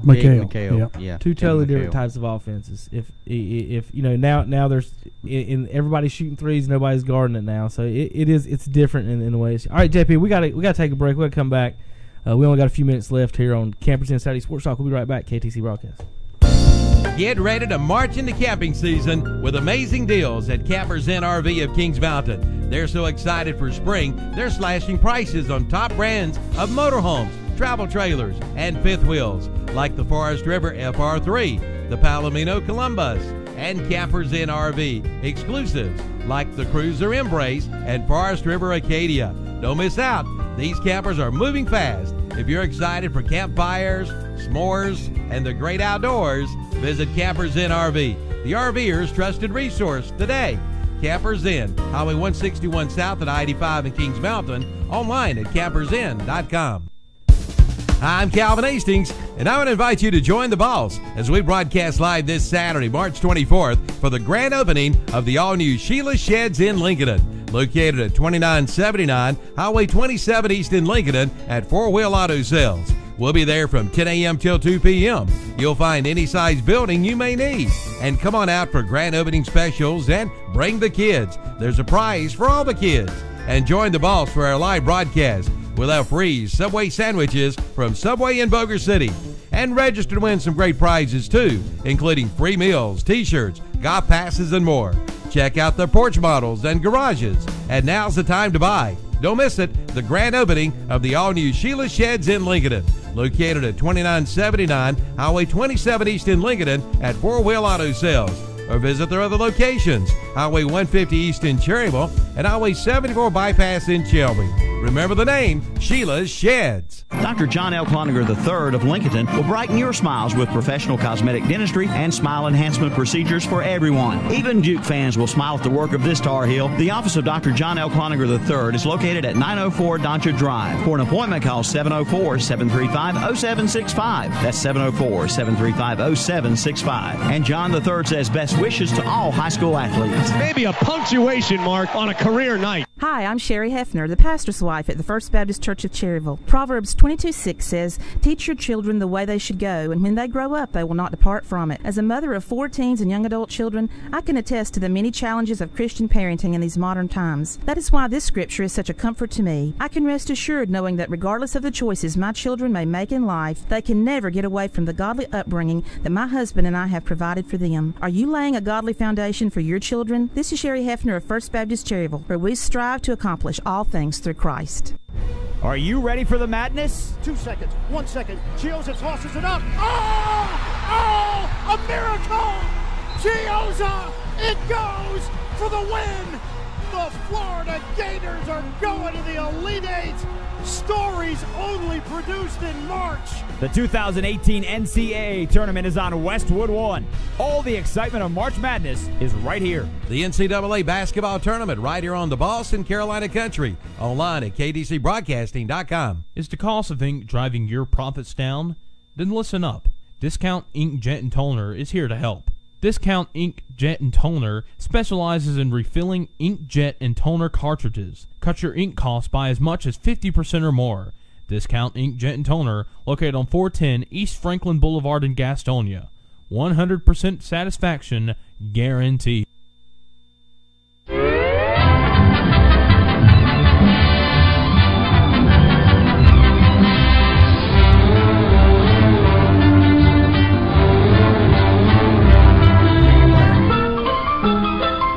Terry's bracket is doing with Low Density Stadium on it. Oh my goodness! Welcome back, Cameras in Saturday Sports Talk. Wrapping up some news and notes of the day. Panthers for sale could go for $2.5 billion plus. The P Diddy gang has been outbid, so they're out. P Diddy and Steph Curry's team. Are you disappointed in that, Terry? Well, last one I heard was Calvin Hastings had put in for a bid. No. Okay. All right. Hey, speaking of which, I've been rumored to have bought a restaurant in Cherryville this week, and everybody's been asking me. And there's another Kevin Hastings. It's not me, so I did not buy. I bought an omelet this week in Cherryville. That's the only thing I bought. No, I bought no restaurants. Other news and notes in the NFL. Frank Gore is going to the Dolphins. Yep. Since Frank Gore left the Dolphins stadium has changed names 7 times. Since Frank, let me read that again. Since Frank Gore last played with the Dolphins in 04-05, it's been Dolphin Stadium with no S, Landshark Stadium, back to Dolphin Stadium with no S, Sun Life Stadium, New Miami Stadium, and now Hard Rock Stadium. So Frank is in a unfamiliar place there. Couple quick news and notes. We always talk about what you pay the kids in college sports and everything. Terry, we had a Jay Billis and them, they all did the math on it as far as comparing it to what the NFL, the proportions and percentages they pay their players, came up to, for every player in college basketball and football, that means bench warmers, everybody, every player in college and basketball and football is worth $750,000 to their institutions every year. That is incredible. Now, you can either pay them off $750,000, or then you can pay the softball players give them off a $10,000 piece of that chunk off somebody's. But I'm sure the players, we discuss that another time. But $750,000. All right, here's a little interesting category I found. Hall of Fame quarterbacks. How many seasons did these quarterbacks, or not all of them are Hall of Fame, finish in the top 3 in the 8 quarterback categories? How many times did these quarterbacks finish in the top 10? The big discussion was most dominant athletes this year. ESPN had Peyton Manning above Brady, and this is kind of what they were using as on their quarterbacks. The most years being a top 3 in stats. Okay, you got that? Mm-hmm. Or the most. Peyton Manning, this ain't most years. This is the most times you finished in the top 10 in your career in one of these 8 stats. Peyton Manning, 68 times. He's the leader of the leaderboard. Okay. Drew Brees is 3rd at 54. Dan Marino 4th. Dan Marino 3rd. Sorry, I can't count. Brett Favre 4. Joe Montana 5. Terry. Top 5: Manning, Brees, Marino, Favre, Montana. Number 6. Tom Brady. 7. Steve Young. 8. Dan Fouts. 9. Roger Staubach. And 10. Aaron Rodgers. Now here's some fun stats from each one of them. Some neat stuff. Aaron Rodgers has never been in the top 3 in completions. Aaron Rodgers has never been in the top 3 in passing yards. Aaron Rodgers has never been in the top 3 in completion percentage. Aaron Rodgers is overrated. Drew Brees, 10 times he's been in top 3 in completions, 9 times completion percentage, 10 times passing yards, 4 yards per attempt, 8 touchdown passes, 5 touchdown percentage, 1 time interception percentage, and 7 times sack percentage. Terry, I got down to number 10. I'm about to get down to a couple more interesting. Here's where it gets fun. Number 11, Ken Anderson. Number 12 is a tie between Kurt Warner and Warren Moon. And number 13, number 1 in your hearts and mine, Tony Romo. Romo's 13th all-time in top 3 passing category, finishing in top 3 passing categories. I feel like we're just reaching to get Tony Romo on. We are. We got to get him in here somehow. He made it. 14th is I got another reach here. 14th is Ben Roethlisberger, and 15th Troy Aikman. So of all those 15 names, I've said some pretty elite names, haven't I? We're not digging in the barrels of the Chad Penningtons of the world. So those are top 3 categories. Finished the top 3 in the 8 quarterback categories of completions, completion percentage, pass yards, yards per attempts, touchdowns, touchdown percentage, interceptions, and sack percentage. Notice I did not say Cam Newton. Notice I did not say who else is good in today's game. Oh, wait, you were considering Cam good? No, I was just... It was the people that listen to our show do, Hunter. Here's the people after Romo. Ken Stabler, Jim Kelly, Phillip Rivers, Terry Bradshaw, Matt Ryan, Rivers is John good. Elway, Russell Wilson, Dominic McNabb, and Eli Manning are the top all time. Well, think of it. Out of your top 15, there were 3 Cowboys in that top 15. You are 100% right. And guess who's won on all of them? I keep telling y'all. Romo. But hey, look, y'all can keep reaching for Romo, but I'm not reaching for RG3. I mean, he's gone. He's gone. So stop living in the past. You miss RG3? No, look, I like RG3 as a person. I like him as a person. I think he's a good-hearted guy. Well, he said he could ball start player. for anybody. Yeah. He still says that. Yeah. I follow him on Twitter, and he wants to come back in the league so bad. Okay, today on today's schedule, we got Xfinity Racing today. Alpha Energy Solutions 250, 1:30 p.m. Division II Championship Basketball is today at 2:45 p.m. And then we got NCAA Tournament Basketball 6 and 8:45 tonight. Wrapping up the show here on Campers Inn Saturday Sports Talk. We've had a good day today. All the stations, you can listen now. We got a new streaming service, Terry. So if you go to the station, it don't matter if you got a browser, what browser, iPhone or Android, all of them should work. Just go to our website, ktcbroadcasting.com. On one of the broadcast pages, at the very top of the page, you'll see a big button at the top. It might be blue, it might be green, it might be red, depending on the theme of the page. But it will say, click here, listen live. And you click that bad boy right there, and it'll bring up all 3 stations at once on ktcbroadcasting.com, where you can listen to any of them at any time. All right, today, like I said, we've got racing, basketball at 2:45, NCAA tournament tonight on the radio. Tomorrow we've got the STP 500. We don't have any qualifying yet in Martinsville. It's been raining. They might not have qualifying. They might not have a race yet. We don't know. Hunter said the forecast got updated to cloudy, so they may be able to AM squeeze showers. it in, right? Just AM showers. So tomorrow at 1 o'clock we'll have that race from Martinsville. Then we'll have NCAA Tournament Elite 8 action tomorrow. And real quick, Terry, on that race for tomorrow, we're going to know really quick if Hendricks is actually in the dump or not. We're going to find out this weekend. Because Johnson dominates Martinsville, and if he's not in the top 5, then there's something seriously wrong with the Chevrolet program, man. And you know, they were talking yesterday. They're so far behind everybody. They're so far behind Toyota and Ford. Terry, they're so far. Hendricks is behind the other Chevys. Is how bad Hendricks is. Right, Hendricks is gotten to the worst spot. They used to have the best engines, and now all of a sudden something's not right. So it's just kind of weird how that's worked out. Oh, you got a winner for the race? I got Kyle Busch. Kyle Busch. I'm gonna pick Jimmy. He better win here. Or they gonna win anywhere else. Might not make the playoffs if they don't get it together. But you know, mentioning the playoffs, Terry, the last few weeks. I know you don't like it. Real quick, we just got one more minute. How do you like having the top 10 every week? Everybody outside the top 10 not being on the final, or not even being on the lead lap. It's been almost 3 weeks in a row now. Top 10's not. It's just the top 10, and then nobody else is on the lead lap. Johnson was 8th last week, and he's got the leader riding his butt. Yeah, like, he sure did. What in the world? Like, come on now. That tells you, it's getting weird. We got to fix some things. There's something they got to fix. Yes. All right, Hunter, you got any more comments before we get out here? Any announcements? Let's just see if Tiger can ride this hot streak for golf. That's been a talk right now, and that's been a big conversation. I'm glad you brought up golf, and you wanted to get Romo in the show. Romo finished dead last in the PGA Tour event at Dominican Republic this weekend. God, I figured we talk about 77-82. He was even par after the first 10 holes, and then it just all. Next week, guys, we're just going to have a whole show about all the great things Tony Romo has done. That's a good idea. That's how you get a raise around here.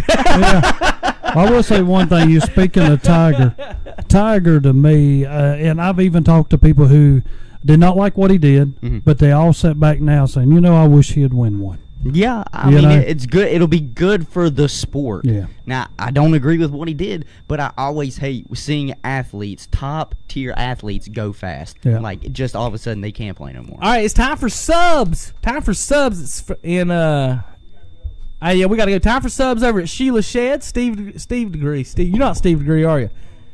Steve Robay is in the house. Looks just like Steve Degree, don't you? No, you don't. He's okay. So no, don't look like Steve Degree.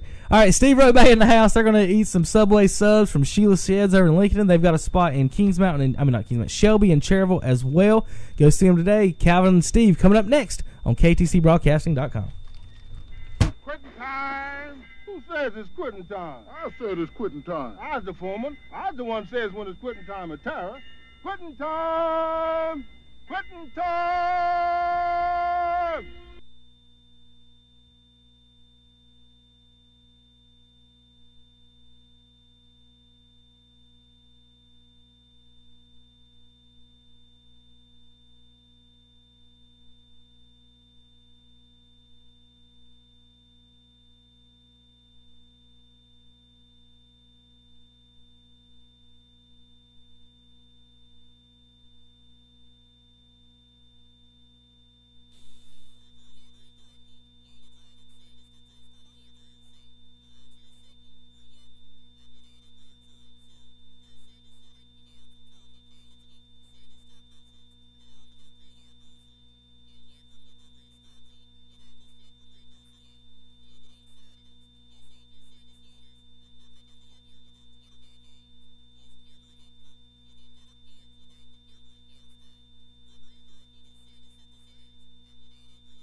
Hal Green Classic. On the Beach with Charlie Brown.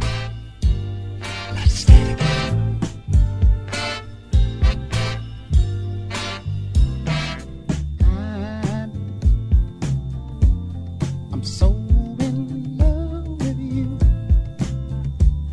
Whatever you want to do is all right with me.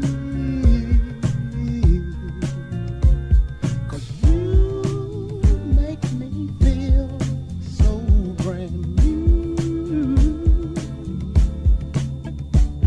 And I want to spend my life with you.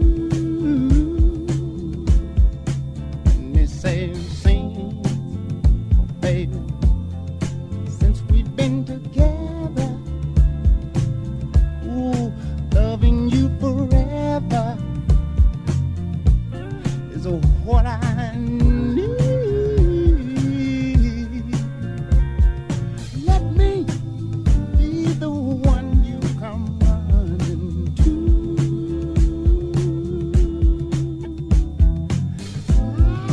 I'll never be untrue. Oh, baby, let's stay together, loving you weather, times are good and bad, happy or sad.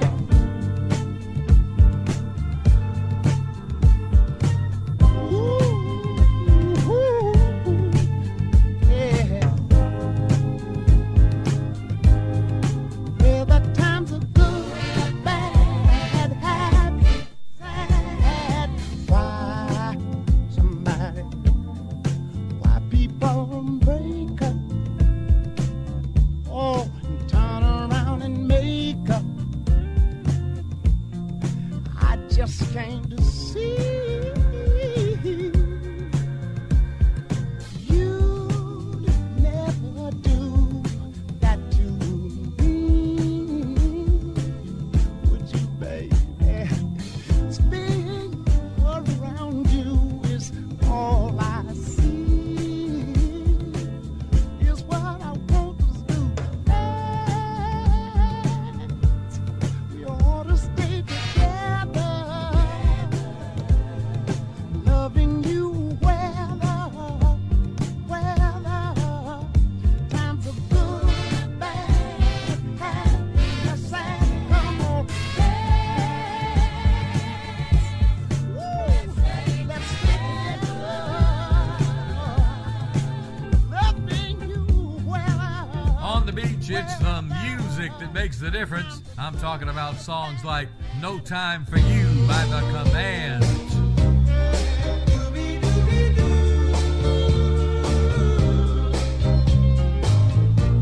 It's been a long time since I've held you in my arms, and even longer time, girl, since I felt your many charms.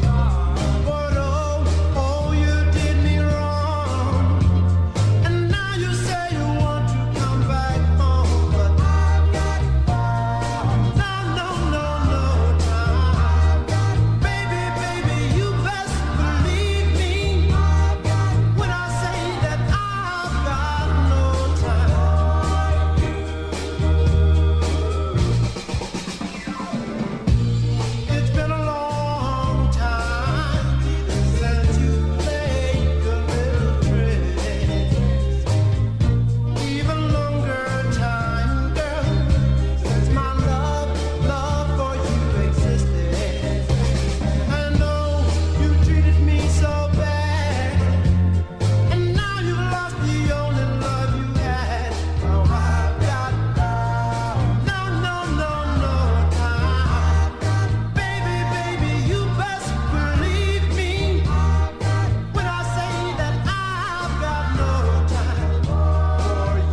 with Charlie Brown.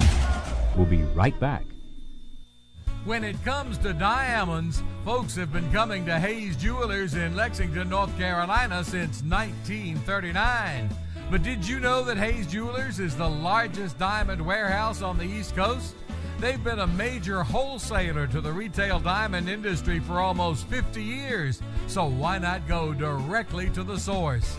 Hayes Jewelers, located in Lexington on Highway 8 North, just off Business 85. It's easy to find, and they're open 365 days a year, including Sundays from 1 until 5. Hayes Jewelers is now buying old gold or diamonds, or you can trade them in on a new piece of jewelry. Hayes Jewelers will be glad to see you at any time. Just give Bruce Hayes a call at 336-248-6600 for an appointment. Nobody makes your diamond or jewelry purchase easier than Bruce Hayes, the King of Diamonds, at Hayes Jewelers of Lexington, North Carolina. The potential for a career-making victory here. The NASCAR Camping World Truck Series. Noah Gregson going head-to-head with one of the best in the business. A short track showdown. Noah Gregson rolls around the high side. Matt Crafton down low. Between the hardest racing drivers in NASCAR. Did not see that one coming. What a move by Noah Gregson. The Alpha Energy Solutions 250. Saturday afternoon at 1:30 on the Motor Racing Network. The Alpha Energy Solutions 250 for the Martinsville Speedway. Saturday afternoon at 1:30 p.m. on Carolina Country, 1590 AM WCSL, and online at KTCBroadcasting.com. It's time to play at the Kings Mountain Country Club. Play and ride on the new cart paths. Play and ride 18 holes Monday through Friday for $28. Seniors 55 and older can ride and play 18 holes Monday through Friday for just $24. Play and ride 18 holes on weekends for just $37. For tee times, call 704-739-5871. For the Kings Mountain Country Club, located on 109 Country Club Drive in Kings Mountain.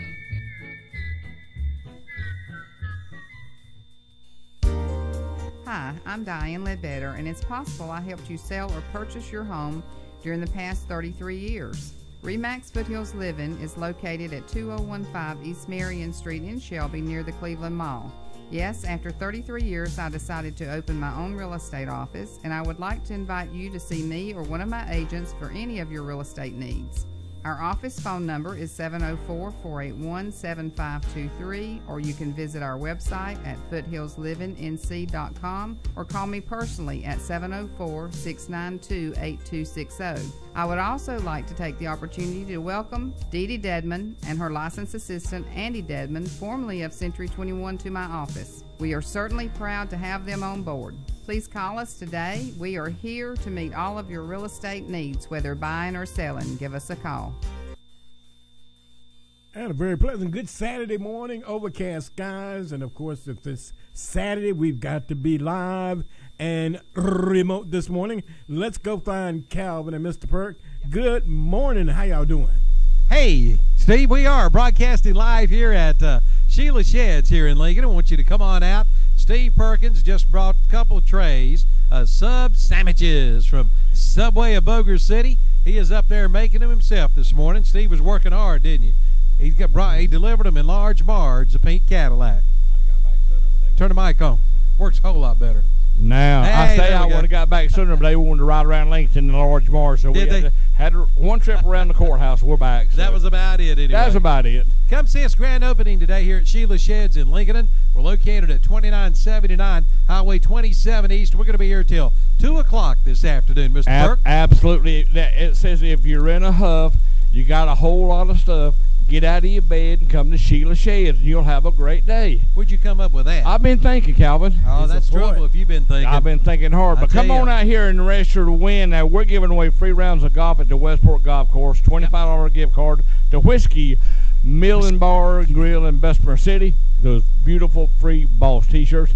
And they're giving away some tool sets if you buy a shed today. Buy a building, get a free tool set. Looks like about 144-piece tool set here today. That's a lot of tools, ain't it? That's a bunch of tools. You'd lose half of them. They'd be out in your backyard, your front yard, let the grandbabies play with them. Paw cannot. That's the way mine was growing up.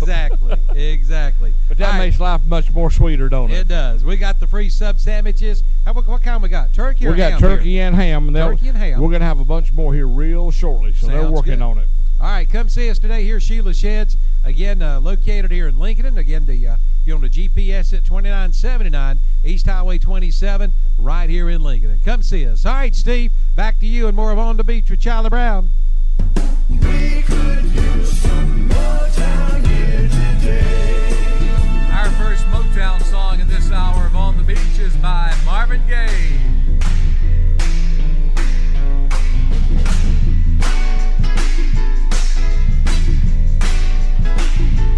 Honey, you do me wrong, but still I'm crazy about you. Stay away too long and I can't do without you. Every chance you get, you seem to hurt me more and more. But each hurt makes my love stronger than before. I know flowers grow from rain, but how can love grow from pain?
Their biggest hit was Backfield in Motion, but for some strange reason, their album was called Good Guys Only Win in the Movies, which was their follow-up record.